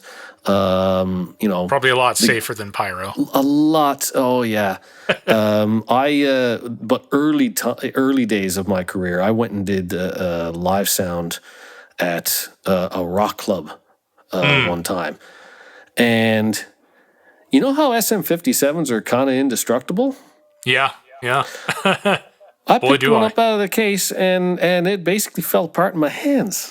I was like, this is the kind of gig I'm in for, is it? So I managed to scare up another SM57. Basically, I was on the B system. The A system was for the other act performing just downstairs. And it was, oh my God, it was a nightmare. I basically, at one point... looked at one, because there was three or four bands playing that night. I basically at one point looked at one of the singers in one of the bands, and he was like pointing at his mouth and pointing up turn me up in the monitors. And I'm looking at Caleb and I'm going, and I'm literally putting my hands up in defeat. Because I was maxed on everything. If I did anything else, the whole system was going to blow up. Yeah. And Oh, it was brutal. It was the worst live sound experience I've ever had. Man, that whole world is different now too. Like, we were doing our setup. We're a small little band, and we're using like in-ear systems and everything. It's like, man, when I started live sound, nobody knew how to use an in-ear system. Like, you saw that once in a very long while with the super rich bands, but your average dude at the club was never using IEMs, and they didn't know how to use them or set them up or mix them. And it's like, man, these days we just ran basically, we had we had the outputs, all the monitor outputs go to a little system we had, and the system had, like, it was on the network and had an app, and you just connect with the app and you run your in-ears through the phone and just like have that on your, like in your back pocket or whatever. And you can sit there and level yourself out. You don't even have to ask it. Like, it's a great deal for the sound guys too, because everybody can make their own mix. Don't have to, you don't have to spend the whole night like trying to get everybody balanced while you're trying to focus on making it sound good in the room. Yeah, I mean, I'm going to go out on a limb and say this. I think in-ear monitoring systems has probably been the best thing to happen to live sound, period. Yeah. There's little technological advances here and there with cabs and subs and boards and stuff like that. Biggest, by far, improvement in live sound experiences has been in-ear monitors. And I will die on that hill, Absolutely. I don't want to. Be a strange thing to die for, I think. But I mean, if it's better for the musicians, it's better for the engineers, or the techs. It's better for onstage, environment. Just, it's, oh my God. There's yes, the upfront cost is a little bit of an issue, but for the most part, it's win, win, win, win, right? And honestly, even then, it's not that bad. Like I said, like most of the work was like, I mean, proper in-ears will be a little bit of a cost. You actually have to get your mold done and everything like that. But I mean, it's like, you can DIY it with just the phone app and regular like earbuds. Yep. You can definitely get a cheap pair of earbuds. It'll block out enough of the sound to make it really easy to work on stage. And be able to make a mix for yourself without any like craziness. It's nuts. Oh, dude, I got an $18-20 pair of Sony earbuds. I would happily use those as my in-ears if needed. Yeah. Yeah. I mean, I got some like JVCs that I bought out of a like vending machine at the airport in Anchorage. And, same thing. I had those in, like, I didn't have the IEMs, but I didn't need them. I was just playing keg for one song. But there you go. I had those as earplugs. And you know what? Even that was good enough. Like they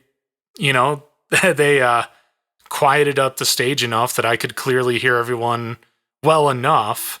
Not completely. I was, I did not have the vocals anywhere, but I could hear the drum, I could feel the beat, and I could feel the bass and stuff. And it was one of those, like, it's not too loud. And if I had this hooked up with an IEM, this would be perfectly good. That would be everything I needed, I mean, it's nuts. The other crazy thing is you can do really minimal setups these days. The whole in the box thing works live as well. I mean, you can absolutely, if you have a front of house system, you can set up just like main stage or Logic or whatever and run all of your backing tracks, all of your tracks. You can run your amp sims. If you're working with a live drum set, you can run that all through and have it mixed in. Sound guy can just run off that. He can get a controller if that's going to be faster or more usable. But even then, it's like, I've seen dudes tour on like a 4-unit,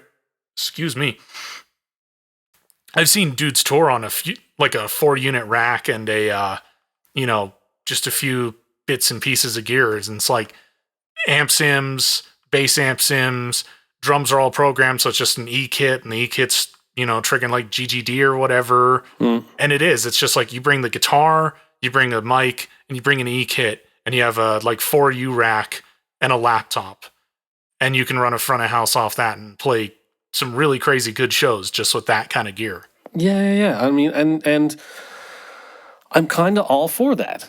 Yeah. If you can get away with that, do it. Make it easier on yourself. Yeah. Well, it's also, it makes it easier for smaller bands too. That's 100%. It's not a high investment. Like, you don't have to buy the amps or the cabs. You can basically tour in a hatchback, Like, you don't need a huge van to haul all the gear and stuff because you're bringing, like a couple small boxes and cases in your guitar cases. And then on top of that, it's like, that's a lot of the bands were doing it in Alaska. I started seeing that when I was living up there, and I'd see guys who are just like, if you're going to go, you'd have somebody, like if somebody's going to go out to one of the villages or whatever, it's really easy to pack like an E-kit and a couple guitars into like a bush plane or a small, like really small kind of puddle jumper, fly out to whatever village or town you're playing at. And you don't have to haul all this heavy, complicated gear. No. It's ridiculously easy now, Good. Yeah. Good, because I remember it being a whole thing, right? Oh, yeah. It's like, okay, well, we got the truck arranged to meet us at the airport, and we'll load in stuff. I was like, oh, my Jesus.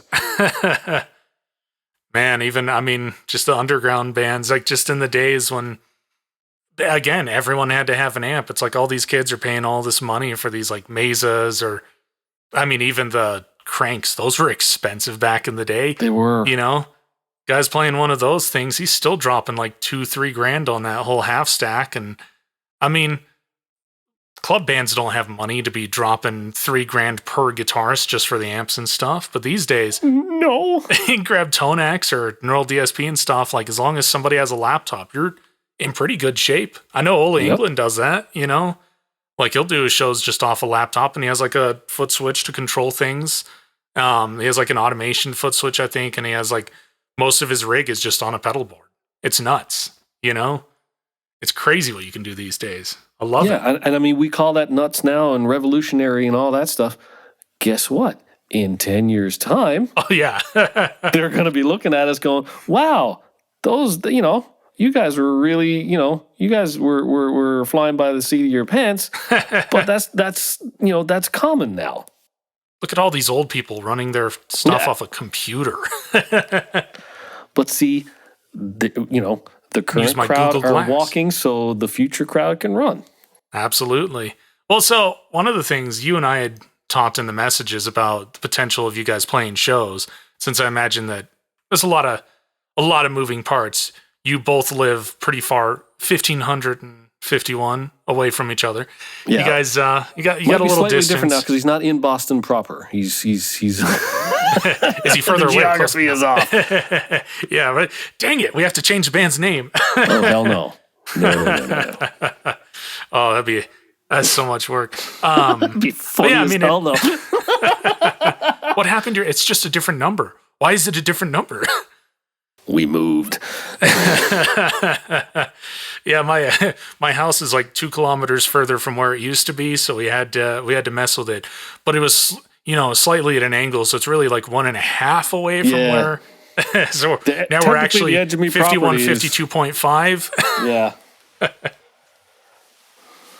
But it did it again. 15, 52.5. 51 would be a lot further away. Yeah. Oh my God. That would be a logistical nightmare too. I mean, then again, it's not too crazy. So we got one guy who's still in Alaska and one who's all the way out in Sweden. So yeah. Well, there you go. Yeah.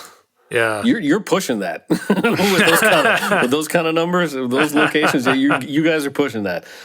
Oh, no kidding. Well, I mean, it's like we want to get Toby out for some shows. He's in the UK, and it's like, man, the cost of that. Which is the other thing too. Is I imagine you've also got the issue of if you're playing shows, you probably have extra paperwork to fill out getting over there. Yes. Or Jeremy would if you guys are playing in Canada. So yeah, the international thing definitely complicates things a little bit too. Yeah, and during COVID, I let my passport expire, so I'd have to go completely reapply from scratch again. Oh, always fun. Yeah, I've been there. Yeah. I've been there. I had to do that for my roommate's wedding when he got married in the UK. I had to get a brand new passport and expedite it too because it was like, oh, this is really coming up, and they still haven't. I need to like pay the extra money to get this in time just to make sure. But yeah, no, don't let it expire. No, yeah, I let it expire.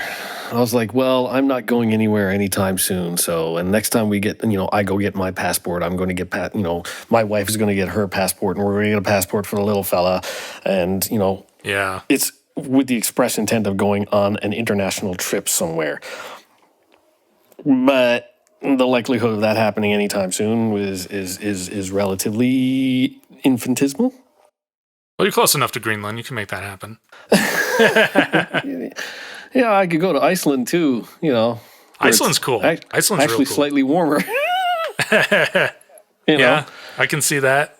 I'm technically closer to London, England, than I am to LA. Yeah, no, that's the sizable margin. People do not consider the geography of America and Canada either way, but. It was the same thing when Anchorage. A lot of people don't know that Anchorage is within about a 10-hour flight of almost every single major city in the Northern Hemisphere, with a few exceptions. Oh, yeah. The few being like in the South Pacific and like South America and stuff. But the like London, Berlin, pretty much all of North America, Canada, Japan, China, like all that is within 10 hours or less of Anchorage. And a lot of people did not realize that, like, in Anchorage, I could fly over the top of the globe to London as fast as or faster than some of my buddies in the Midwest, Yeah. It's nuts. Thanks for being a sphere, Earth. Yeah. The potential for us playing live shows, it's not going to happen anytime soon. Because it is just Jeremy and myself. I would have liked to have played one of the RTXs at one point, but even just thinking about that, because we would have to put off a show. We would, we would have to get someone playing drums. We would have to get a second guitar player. We would have to get a bass player. Then, and we'd have to rehearse them all in. And well, I know a really, really good drummer in Austin I could hook you up with, but I don't know about the rest. Well, and this is just it. Where would we get them from? Would we have to fly them in? I'm sure there's lots of fantastic musicians. I doubt you guys would have trouble finding them. I'm sure Jeremy literally just has to say, yo, what if 1551 at RTX? And the whole, community be like, I play drums, I'm a bassist, add me. Yeah, that would be a whole other nightmare. Yeah. Then you got to vet like 1,500 applications. Yeah, 1551, that's the potential number of bandmates. And then there's the aspect of getting me down to Austin, because flights out of here are ridiculously expensive. We're considered, even though it's St. John's International Airport and it's fairly large, and it's supposed to be a jumping off point for North America. Yeah, because of where I am geographically, it for some reason airlines charging an absolute fortune for me to get in and out of this place. So yeah, I can imagine. I think the last time I looked, a return flight between St. John's and Austin was almost $3,000. Oof. Yeah. That's just, I mean, that's a lot for a show. That was pre-pandemic. Yeah. So, I don't know what it would cost now. It all depends. Yeah. No, I mean, there's a lot of moving parts to that for sure. It would have to be, the show would definitely have to be worth it, or, a tour that you knew you could bring the numbers back on. Yeah. That's definitely a lot. I mean, again, though, at least you're in the place now where you can bring gear easily, but. Yeah. I bet you it would be fun. But it would be a logistical nightmare at this point. Yeah, so I can only imagine. I can't see it happening anytime soon. It would be serious amounts of fun, and I would love to try it. But yeah, well, I mean, if there's anything I know from my band, it's like even planning a small show is a lot of work. I mean, we got most of our guys are in Eugene, so we can play locally out there. Yeah, but we still have to bring out Luke, who's in Kansas. He's a bit of a flight, especially on short notice. And if any of the rest of us, like the time I came out there for one, if any of the rest of us show up, it's more money. We got to find a place for everyone to stay. It's a lot of work just for even what would essentially be a local show for us. And yeah, I can only imagine how complicated it is for you with the cost of traveling that far out. You're definitely, it's like I said, the international airport doesn't change the fact that it's expensive and out of the way. Yeah. And I can't imagine that you're just going straight, nonstop to Austin or back. That doesn't exist. There's no way. it's probably international for you. Probably means to Maine. Well, it probably means St. John's to either Halifax or Toronto, not so much Montreal. And either Halifax, Montreal, or Toronto. Most likely Toronto, which is an extra hour beyond Halifax flight-wise. Then from Toronto to hopefully Austin, I mean, I don't know how flights are set up in Toronto or anything like that, but I'm sure there must be a direct flight from Toronto. That seems to a lot Austin. More likely, but well, I guarantee you there's not a direct flight from St. John's to Austin. They're no, boy, we got to get some fuel somewhere. Maybe we stops in Boston. There you go. Stop in Boston and pick up Jeremy. I mean, heck, our vocalist was flying through Salt Lake like an hour after I left when we did the last show. So. Oh wow! All right. Yeah. No, I can definitely imagine the challenge. I think it would be cool though if you do get a show or a tour together. I would definitely show up. It would be fun though. Oh God, it would be so much fun. I would have to rehearse so much just on my own. Just I'd had to relearn everything. I would absolutely have to relearn most of One of the Horde. I'm pretty sure there's songs on there I haven't played since I recorded them. Yeah, know how that goes.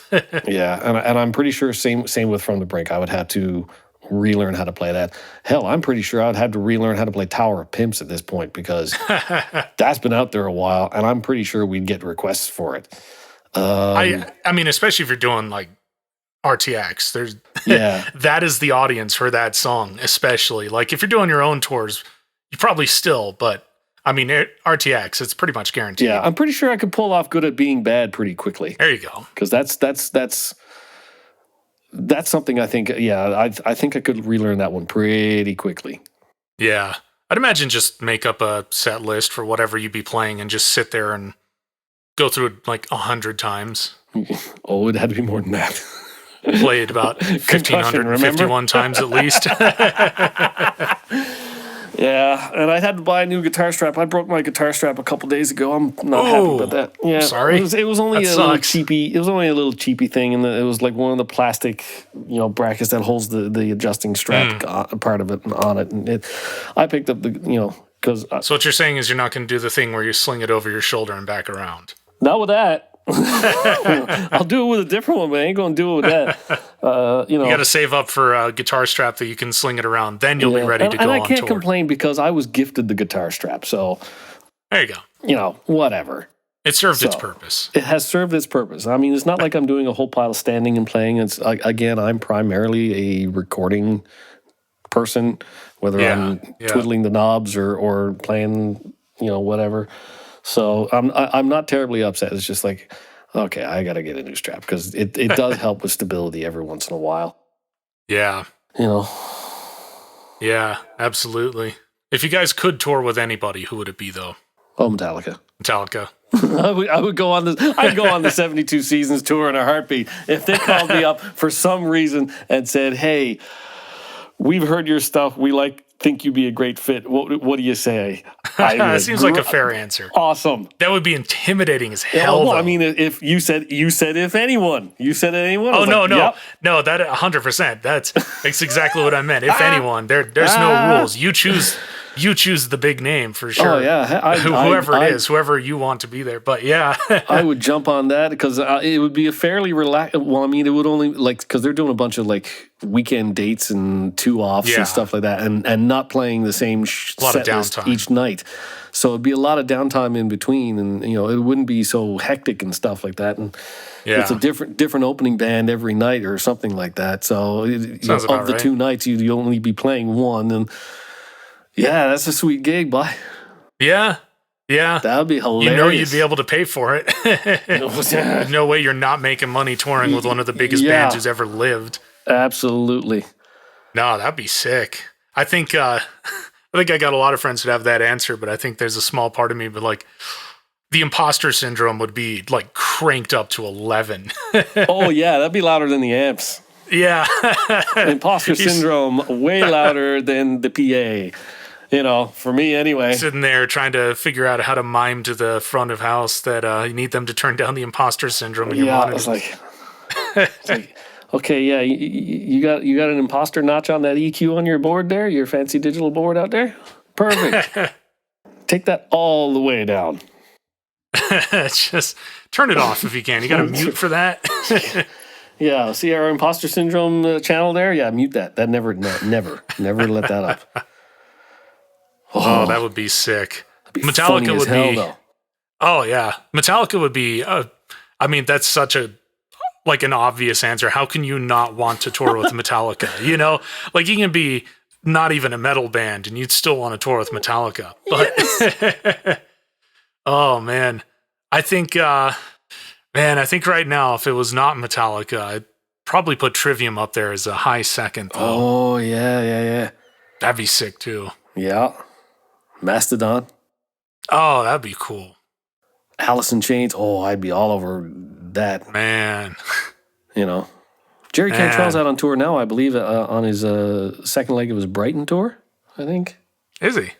Yeah. Yeah, because he did Man, there's so many good shows starting to come back finally. So yeah, he did one leg of the Brighton tour. Then he did they did an Alice in Chains tour, and now I think he's on his second leg of the Brighton tour, which I don't think is going to be very long. I think it's only 3 or 4 weeks. Oh wow, yeah, that's a quick run. Yeah. Speaking of, do you get any good shows up there? We were. I imagine you're pretty out of the way, so. We were. I mean, we have a couple big festivals up here, and where we get a lot of well, I shouldn't call it dinosaur rock, but it's dinosaur Metallica? rock. No. What? No. But I mean, we've before the pandemic, we were getting some pretty cool shows in here. We've had. Our Lady Peace is a distinctly Canadian band that we've had roll through town a few times. We've had the Eagles in the province as well, but that one was kind of mired with a bit of controversy and stuff like that. The venue itself kind of dropped the ball on a lot of things, and a lot of people complained about it. It wasn't so much the band. It wasn't the band's anything to do with the band itself. Yeah. It was just everything that wasn't the band basically was an abject failure. We tend to get a lot of like classic rock groups and stuff like that playing here.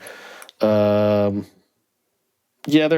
been a handful of people come through, but I can't remember them off the top of my head because it's been a while since we've had we had ZZ Top last summer, I think, something like that. That's got to be a pretty legendary show to see too. Yeah, Matchbox 20 were here last summer. I think that was the same show. We have this really cool festival called Iceberg Alley, and they usually attract some pretty big names. And that's one of those festivals. It takes place over several days, and each night has something different for for each musical taste. And they put off such, the event itself is so well put together that everybody loves going to it and everybody loves playing there. It's really, aside from when the hurricane kind of wiped out the venue itself, because we get a lot of tail end of hurricanes coming up the eastern seaboard and kind of bitch slapping us around a little bit. Yeah. So the Iceberg Alley tent, which was this massive, construction, basically it got flattened one time. And not that long ago, I think it was like 2 Iceberg Alleys ago, it basically got utterly decimated, like nothing left. Some tattered rags and some piping. That's all that was left, of the venue. But they've since come back and they've started putting it off again, and it's probably one of the biggest festivals in the province right now. Awesome. Yeah, I'm always curious about that because it's funny, like. Anchorage, of course, doesn't get as many of the big shows because it's way out of the way. And I mean, traveling to Alaska is as much as an international flight in some parts of America. But we get some good ones. And I mean, we have a very similar sort of deal. Salmon Fest is the one that's like that. Like you got a bunch of different types of music and everybody. And it's funny is like a lot of the big ones actually come for the state fair. We have the Alaska State Fair has some damn good ones. Do you? Yeah, it happens. We'll have to compare Salmon Fests. Yeah, it happens in Grand Falls. That was the Eagles show a few years ago. That was at Salmon Fest. I think the big one at Salmon Fest last year might have been Rusted Root. Okay, I think that might have been them. They're the ones who did that song "On the Way." That's that was them. Oh, okay. I think they got a couple other like smaller hits and stuff, but they're one of those like kind of older, slightly folksy kind of. But yeah, they have a good mix of things. Like a lot of the local metal and punk bands will play there as well, and nice. I think they got the occasional rapper out there. But yeah, like I said, it's like the State Fair is the big one. The State Fair will have like at least 1 or 2 rappers, at least 1 or 2 like pop stars, at least 1 or 2 like metal or rock guys. I've seen some really good shows at the Alaska State Fair of all places. Nice. But and you know what? It's also really important that the local bands get included quick because I mean that's a time to shine, right? That's an opportunity. Yeah. Well, that's one of the things I always loved about the Anchorage scene is that there was always local bands. Like it didn't matter what the show was, there was a local opening for it. And even to the point that Green Jelly, the band that Maynard and Danny from Tool, when they came up, they filled in their lineup. It was just Bill Manspeaker, and the rest of the lineup was like local Alaskan musicians. Cool. You know? Yeah, so it's like the local scene is very supportive of its own, and the other cool thing about it is like you'll meet dudes who have like nothing to do with one corner or the other, but they can still name the people doing cool stuff in one corner or the other. So you have like the folk guys who know the metal bands and the metal bands who know the jazz groups or whatever. So it's there's a good sort of kind of camaraderie there because it is so insulary. Everybody kind of has to connect with each other. Right on. But it's funny because like living in Salt Lake, it was kind of the same thing. We got more than Anchorage for sure, but a lot of the big shows and tours would skip us down here too. And I remember like when I was in high school, it's like Salt Lake never got any of the good shows either. It's like, oh, did you hear Slipknot's on tour? Yeah, the closest show is like San Francisco, like 11 hours from us, you know? And it's it really sucked how many times they'd skip us. So it's kind of funny that we're not out of that way, or we're not out of the way. We got a big community and we got a huge scene. We're like, I think number 2 in punk and number 7 in metal in the United States, and people still skipped over us. That's very unusual. Yeah, I wonder why. Yeah, I think everybody just hates Utah, which, you know, that's fair. Well, no, no, it's not. You know. Hey, I live there. I can rag on it. Okay, fair. My family's all out here. It's a beautiful state, but the people are crazy. It's on my list of places I want to visit because I've seen lots of footage of and pictures of the landscape and the area and the wildness of it, and it looks so beautiful and so diverse. Really cool. There's everything you can imagine out there. We got the if you want some like good mountain air and some like beautiful snow-capped peaks and get up into the up into the Uintas and stuff, or hang out down in the desert and get into the Red Rock country. Really get into some. I mean, there's so much cool stuff in the desert. Desert's one of my favorite places on earth. You know, I love the mountains, and that's where I'm at. But it's one of those like, there's just something to be said about the desert. Nice. No, Utah is a beautiful state. There's a lot to see. It's a very good place to visit, but the people are crazy. I definitely love. That could be said for everywhere. There's a degree of lunacy, you know. A degree of lunacy. Yeah. Bring back the British accents. No, if you do visit, definitely check out like Canyonlands, and then I would definitely start with the desert, just because that's probably going to be the furthest from what you were around and used to. I'd think the most unique experience. I could shoot and hit the shoot a high-powered rifle and hit the ocean from my office, I'm sure. There you go. Definitely no ocean in Utah, but we have a really salty lake. Yes. For now. Where I grew up, which is on the west coast of Newfoundland, it's a half an hour to 45 minutes to the nearest ocean for me. Again, we have a lake. We have a lovely lake. The whole reason the town exists is the lake. But yeah, I was kind of inland. But all of my family grew up around the ocean. Like all of my extended family is from around the ocean. My parents grew up in a town, oddly enough, the same town as where my wife comes from. It's an island that's 10 miles off of the main island of Newfoundland. Like for us to get to my wife's parents' place, we drive 10 hours and then we take a ferry for another hour, 20 minutes. Oh, wow. Yeah. You got those distances. I know how that goes, though. When I moved back down to Utah, I had to drive through Canada, and it was literally days. Just days of driving. Yeah. I can imagine how that is out there. A lot. Yeah. It's nice. It's just, you know, there's I've done it so many times. I'm completely numb to it. You're used to it. Yeah. It's just the drive. Yeah. It's a means to an end. It's get to my parents' place, or get to my parents' place, or get to my wife's parents' place, and that's it. You know, I can't really appreciate or absorb and take in the view along the way unless I'm the one not driving, and that doesn't happen too often. Yeah, I definitely get that. I mean, it's funny because I lived within a mile of the ocean when I was in Alaska, but I always forgot. It was one of those, it was right there, and I could just walk to it anytime I wanted. But it's such a different experience, and I never thought about it the whole time I was there, even though I'd go down there all the time. And I feel like it's sort of different because it's like, you know, the beach in Alaska is a different experience to like the beach in Southern California or Florida or whatever, you know. So it's one of those things that I almost sort of forgot about or took for granted because it was a different culture, you know. Yeah. It was all about the kayaking and the fishing, and if you were really stupid, you'd walk out on the arm but you don't want to do that. But the mud flats are very deadly. Waves.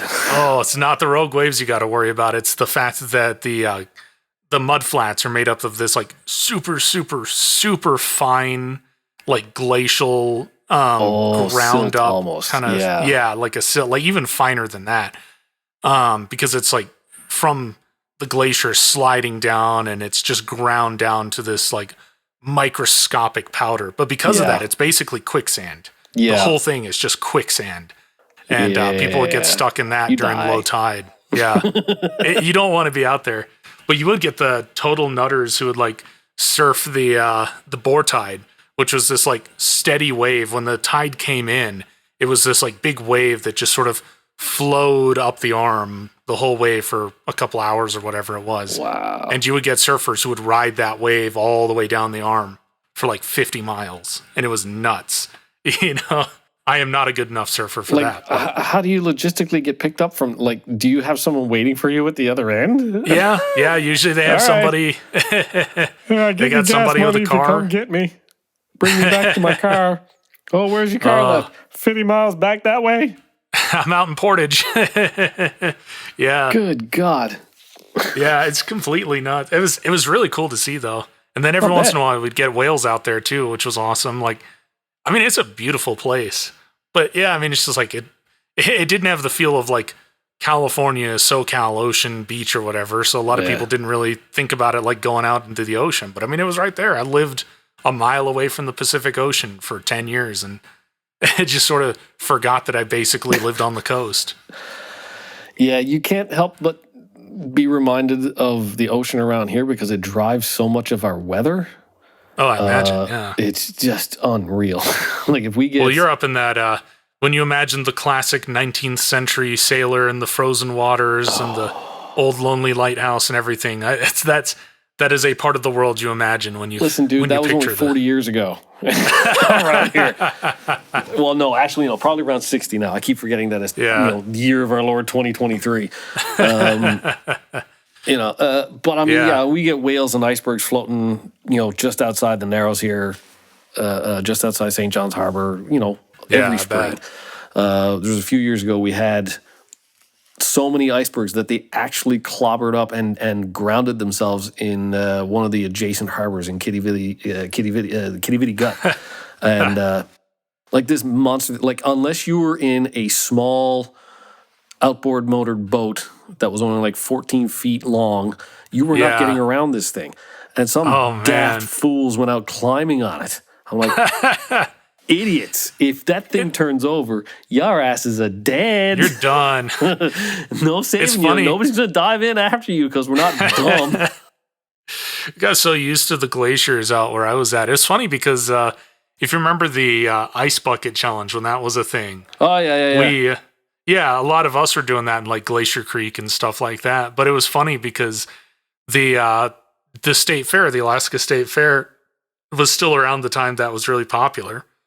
And one of the guys who played it that year was, who was it? It was 3 Days Grace. Oh, okay. It was those guys.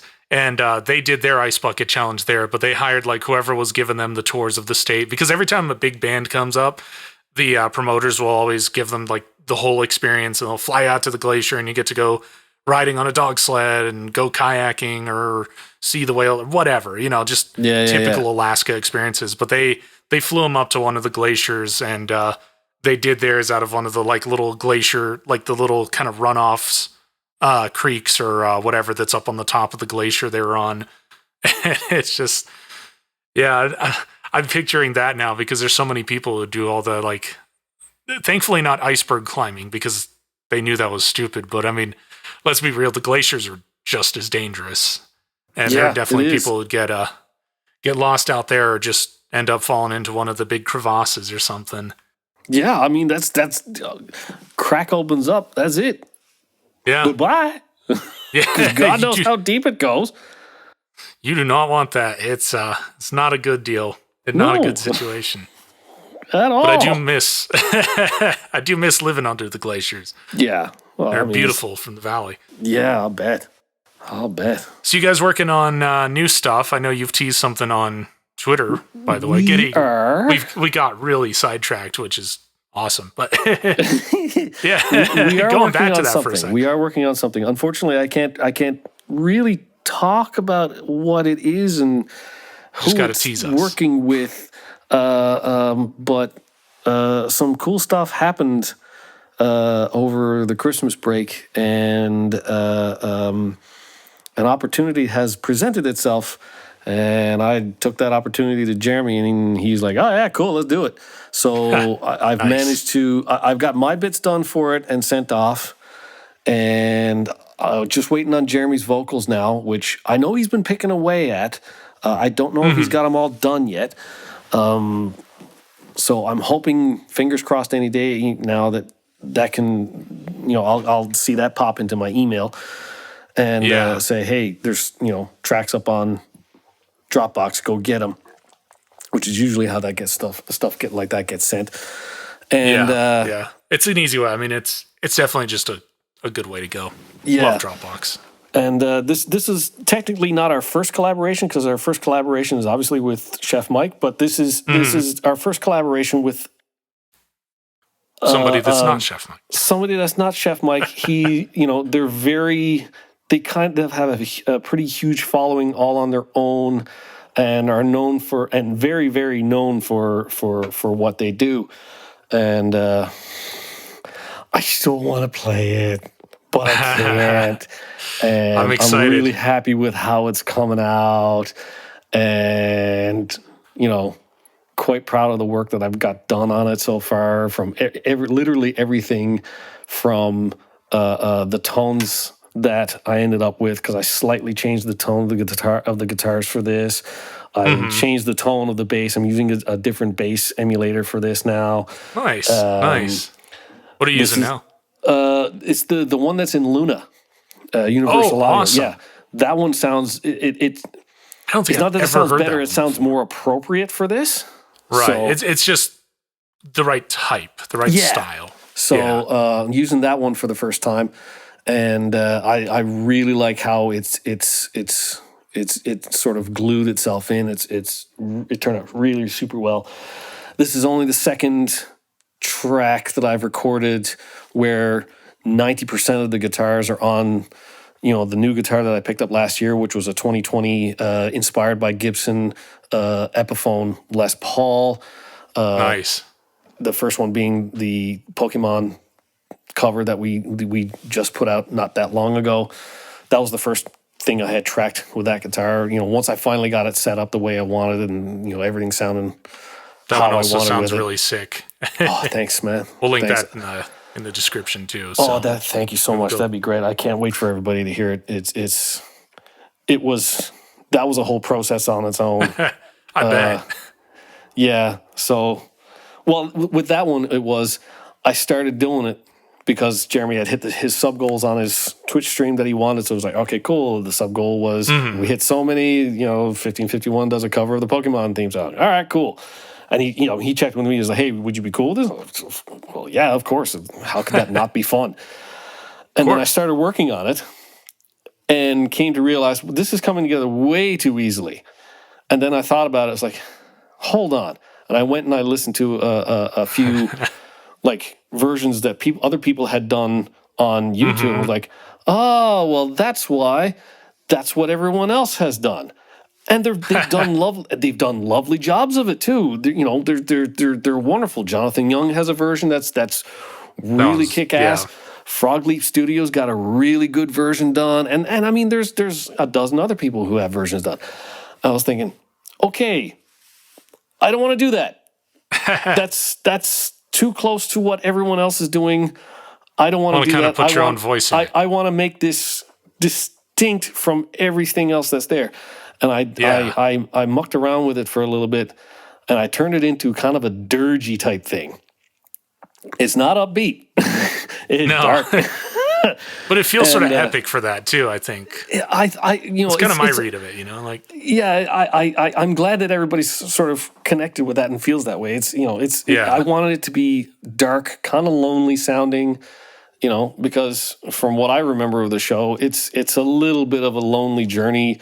You know, you get a handful of friends along the way helping you, and you're going around. It's like being in a band. A few people go on the road, and that is your life. Yeah, you're enslaving all these little creatures and forcing them to fight for your personal pleasure. Yeah. So that you can that get a little badge for the good job they did. That's my take of it. That show kind of missed the mark with me, and I kind of gathered that's what it's about. So I turned around. It's about buying playing cards and opening them up until you get really cool. Oh, okay.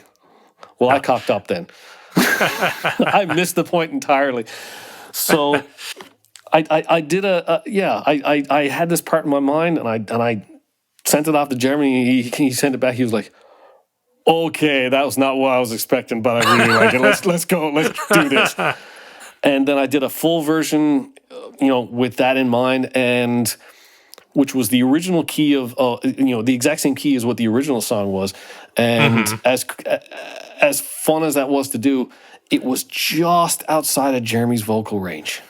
Ooh. Yeah. Ooh. And he didn't realize that until he started trying to do the vocals to it. And he was having a bit of a hard time getting all the way there. And I'm like, okay, dude, instead, I'm not having you wreck yourself for this.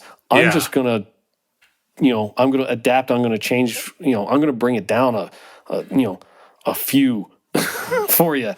Well, it's like I said, you want to get the comfortable performance. And sometimes you got to change a key. Even if it feels right, you got to adapt. Yeah, and I knew he had it in him, and it's just I had to provide the right space for it. Yeah. So I brought it down a few notches, kept the same tempo, it's the exact same drum track and all that good stuff, and just put it in a key where he could really let rip on it, and it seemed to work out so good. I was so happy with what he did, and I know he's pretty happy with what he did. And we finally managed to get it done, and he played it on his own stream a number of times. And then we thought, well, I mean, this is original enough of a take. We could actually release this, as a cover. And he did the legwork on this. With trying to get the rights and all that stuff to it, and it took him forever. Just things being thrown at him, right? It can be a nightmare sometimes, for sure. We've done a couple covers, and it's like there's a lot of there's a lot of hoops, a lot of work. Yeah, a lot of hoops to jump through, and every time he thought he had enough of the hoops cleared, another handful of hoops would be thrown at him. So he really persevered, and good on him for doing it. But it's finally up, it's finally out and released, and everybody can go listen to it on Spotify or Apple Music or whatever you consume your music on. Hell yeah. And very happy with how that turned out, and I'm very happy with how this current project is turning out. It puts a grin on my face every single time I listen to it. I teased a little clip of it the other day, but I purposely muted what vocals were there because that would have absolutely given away what it was and who it was and what it was for. And so I wasn't having that. Well, I look forward to your guest feature of James Hetfield on. Oh no! As cool as that would be, no, that's not it. No, this is someone who has earned their way onto my bucket list of people that I would like to have collaborated with as part of 1551 over the years. And I haven't been following them as long as obviously I've been following Mr. Hetfield, but this person has more than earned my respect and my adoration. So for this to be coming together as it did, kind of out of left field. There's a whole story involved in that, but again, I can't say anything because that's give away who it is. I feel that we have a guest on our upcoming records. The same thing. We can't give away who it is, but we really just want to say it and put it out there. But we can't. I know that, Paige. So I'm sorry that we've given you 2 podcasts in a row where we're teasing you with these awesome guests for stuff that's not out yet, but. You guys just gotta stay plugged Patience, in, Patience. Exactly. You gotta got to learn the art of patience with this sometimes. Imagine how bad it is for us. Yeah. So hopefully soon we'll be able to reveal everything.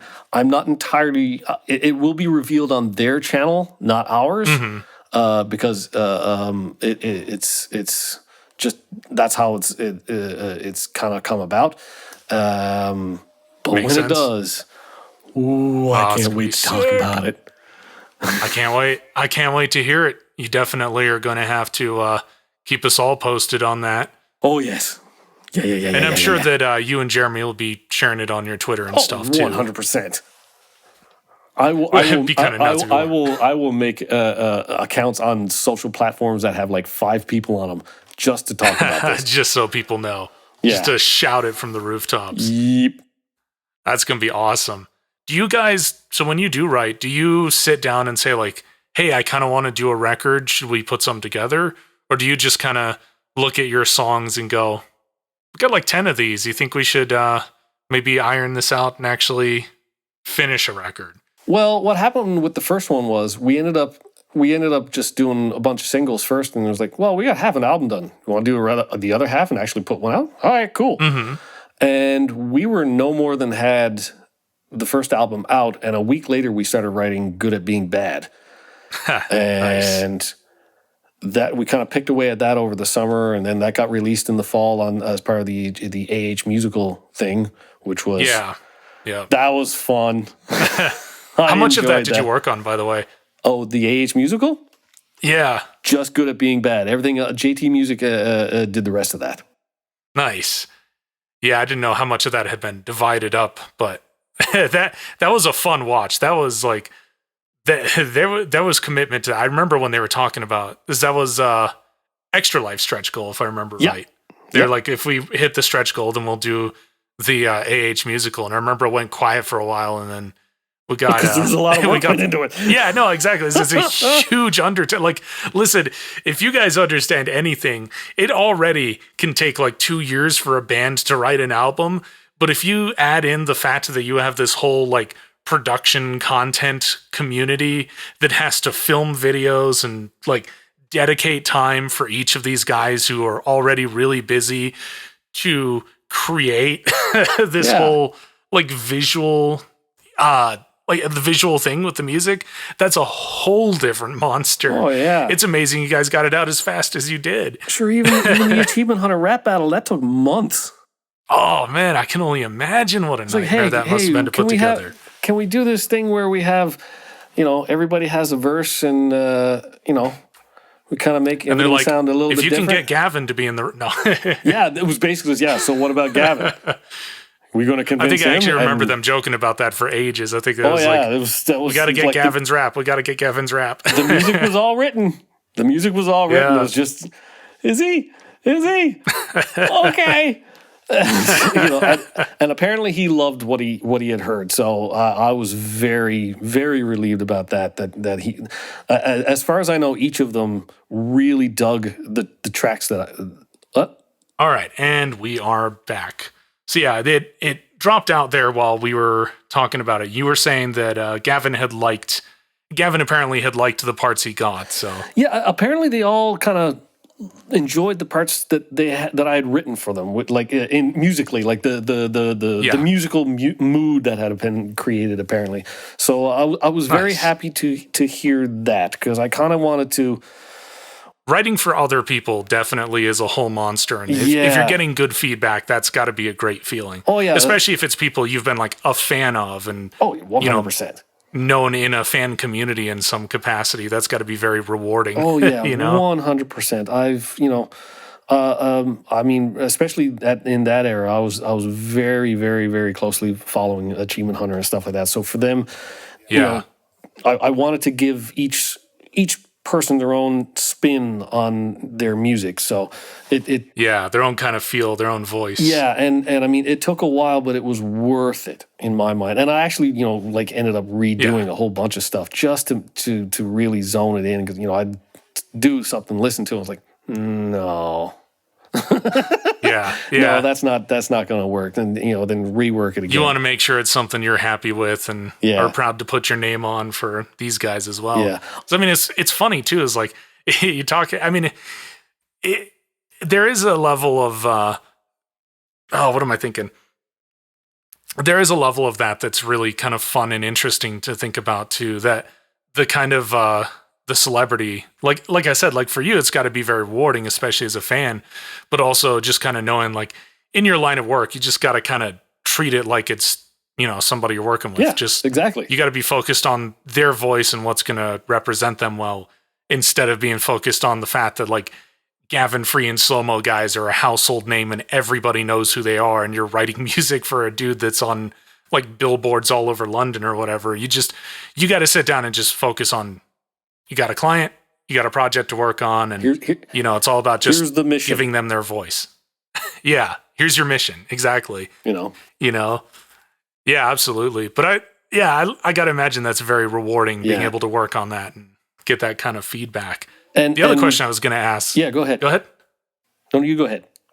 You sounded like you had a thought. So well, I mean, I was going to say, and that kind of when we kind of got to the vinegar strokes of good at being bad, it was not initially intended to be part of the musical. It was intended to be a one-off channel, one-off video for the Achievement Hunter YouTube channel. It was just going to be a GTA thing, and it ended up Jack having to do this musical, and he was kind of looking for something to close the whole thing down to put in, and he caught wind of Jeremy doing this track, and he was like, hey Jeremy. And that's my understanding of it anyway. And so I get a message from Jeremy. He's like, hey, would you be all right if, I know we were going to do this with the track, but would you be all right if we did this with the track instead? Well, yes. Yes, that would be cool. That it definitely lent a little more gravitas to it as opposed to a one-off thing. It was part of something bigger. Yeah. And the fact it got to be an album track and and the fact that the JT Music guys were doing the rest of it, I was like, oh, I got to up my game because I like and respect those guys too. So they're only going to come up to like my they're only going to come up with good stuff. So I need to get to next level stuff, and it ended up being it ended up working out perfectly. So I was very pleased with how the whole thing turned out. I was elated with the reaction that it got as well. Yeah. No, I can imagine. It's definitely one of my favorite tracks. I mean, I'm a little biased. That's kind of like my style of music overall. I listen to whatever, but also like, give me something heavy. Yeah. That's going to be what really clicks. I would have loved to have worked on Lindsay's track, though. I think that was amazing. That would have been cool. I was like, oh, that would have been fun as dicks. But, right? That, obviously that wasn't in the plan, so. Yeah. Yeah. But you got to work on it overall. And that was the, being part of that at all is just a really cool deal.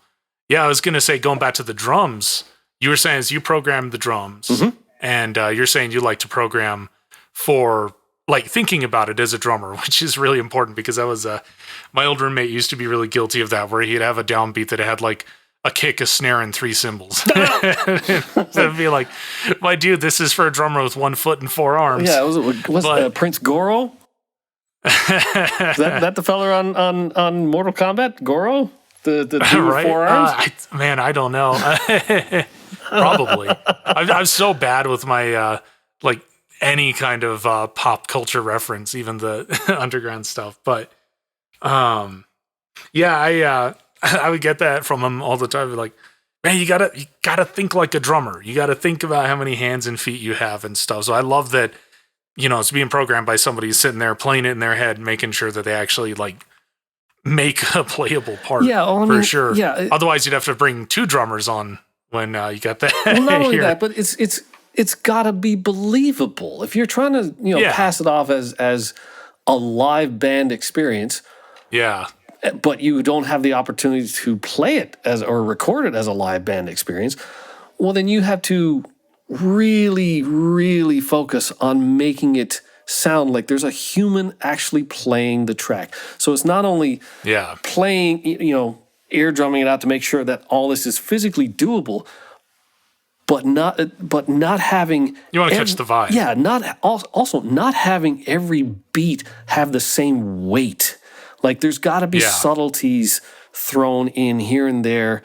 Not everything has to be perfectly on time. I mean, 90% of it is, but I purposely like to put things in that they're not, it's not equal weight all the time, or there is a little bit more of a dynamic flow, or there is a little bit of push and pull with the actual playing of it. Because I mean, a good drummer can be kind of off or on sometimes, but the important thing is like you want to make sure that the parts of the song impact when they need to impact, and it's like working with drums and stuff. Sometimes really all you got to worry about is making sure like the 1 and the 3 is good. Yeah, and you can let the rest of the stuff kind of move around a little bit. Otherwise, if you have like really good punchy like da-dun, dun, da-dun, something like that, you want those on. Oh yeah. But you don't have to worry about every single note being exactly perfect. You want to have, I mean, it's funny. We finally reached the point, I think, where people are worried less about perfection, and I'm actually seeing people go out of their way to kind of bring imperfection back into a production sometimes. Well, to humanize and I think we have reached that right? point.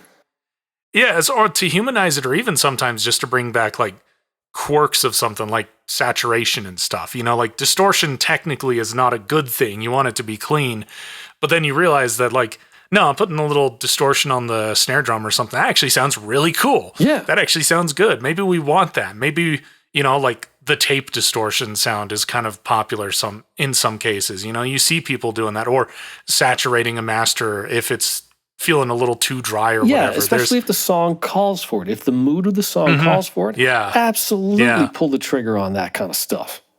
Yeah.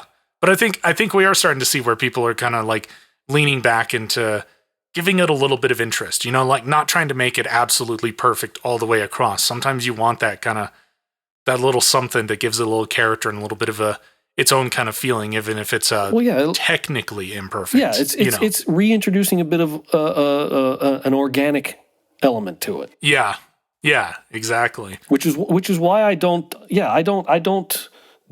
do a whole pile of editing on my guitars when I record them. Yes, there may be 4 going at any given time playing the exact same thing, hard pan and blah blah blah blah. But there is nuance in them, and that's what I tried explaining to my wife when I recorded the same thing 33 times. Like, no, it's not right. It has, it has to have a certain feel to it. And she's like, all right, whatever. Yeah. But that's the idea is to have the certain feel to it while still being technically adequate. Yeah. That's what I aspire to be. Technically adequate. I think that's a good way of putting it. It's funny because we're working on a contact instrument, a virtual drum library for our record. That's one of the like big things with our Kickstarter. And we're having it built by the guy who built Crim drums for Bogren Digital. Oh, okay. And Crim. And it's funny because our guitarist, Toby, he was talking to him at one point and he was like, oh yeah, or actually no, it was one of the other guys at Bogren. As Toby like knows a bunch of those dudes. But he was talking to one of the guys at Bogren and he was talking about, I was like, I love how the artwork is like this big tentacle, like multi-armed monster. And, I feel like it's almost kind of a joke on the way that people will program drums for like 8-armed drummers or whatever. It's like, we didn't even think about that, but I really like that. So we're taking that. I was like, run with it. I like this. It wasn't intended, but I like this. Run with it. Exactly. Accidentally hitting the mark. Oh man. Yeah, no, I think it's cool to like, I mean, if you're Slipknot, obviously you have a drummer and 2 percussionists and you can get away with 6-arm drumming, but not everybody has that many drummers. No. Oh man. No, oh yeah. So what drums are you using? What's your like preferred sample set? Oddly enough, it's a free plugin, but I like the tone of it so much that's the one I ended up using. I've tried a number of other ones, even some paid ones, and it's like, no, that's not quite the tone I'm going for. So I end up using MT Power Kit 2.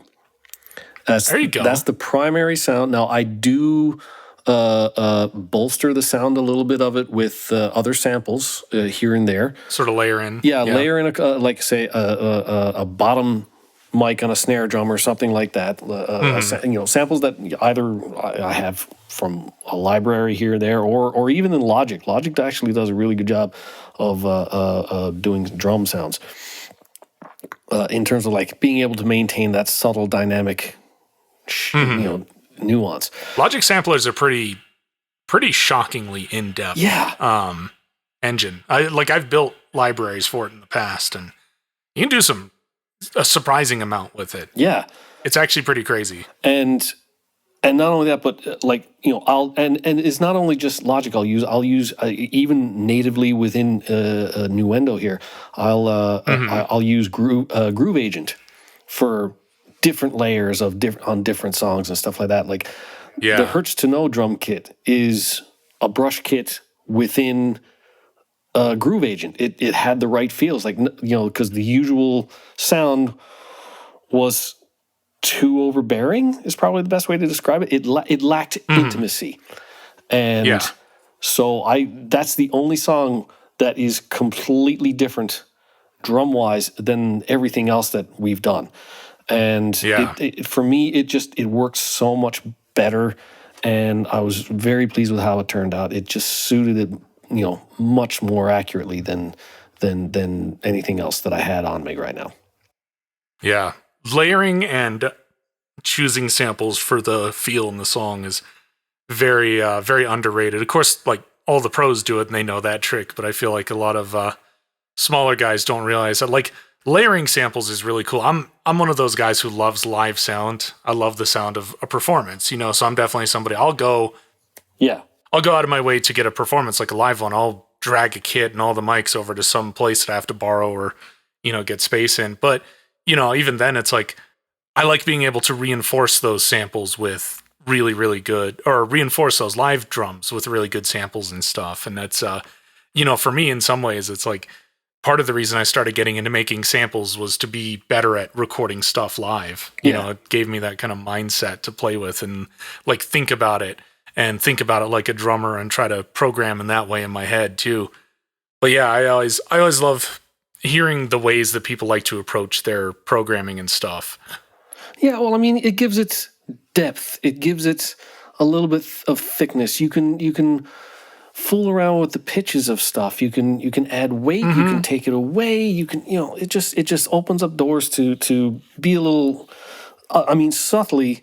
Room samples for snares will make it sound really huge and awesome. and just have a bit of fun playing with it. For whatever you can maintain your core sound, but you can slightly alter it in ways that fit in specifically with what you're working on. Like with whatever the song needs for that moment, whatever the emotion needs. Exactly. Yeah, absolutely. Well, I think that we should probably start wrapping up. We are 2 minutes out from 2.5 hours of recording, which is awesome. I love when we get into that. I'm so happy whenever I can get one of these interviews where you just sit in and get lost in conversation and go, oh, that's been 2 hours. Oh, yeah. Well, I mean, we've been nerding out, and that's what I'm here for.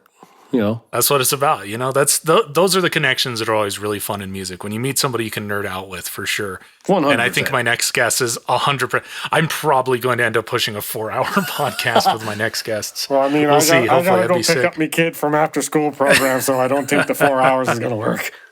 Yeah, I think that might be a bit much, but we'll definitely have to have you back on. And I would if love we're that. able to, I'd love to have Jeremy on as well. I think it'd be cool to get his, his experience, since he's probably got a very different experience of being in a band as a whole to a lot of my guys who are career musicians and audio people. Even you, at least, are in the career audio. His is probably, Spencer's a slave driver. Call the police. Help. So now that we're at the end, I'll give you a chance to real quick. I tend to forget this part sometimes, but if you got anything you want to plug, any places that can find you and stuff, feel free to drop that in. Well, I'm on Twitter at SpencerInNL. I'm also on Instagram at Spencer Crewe.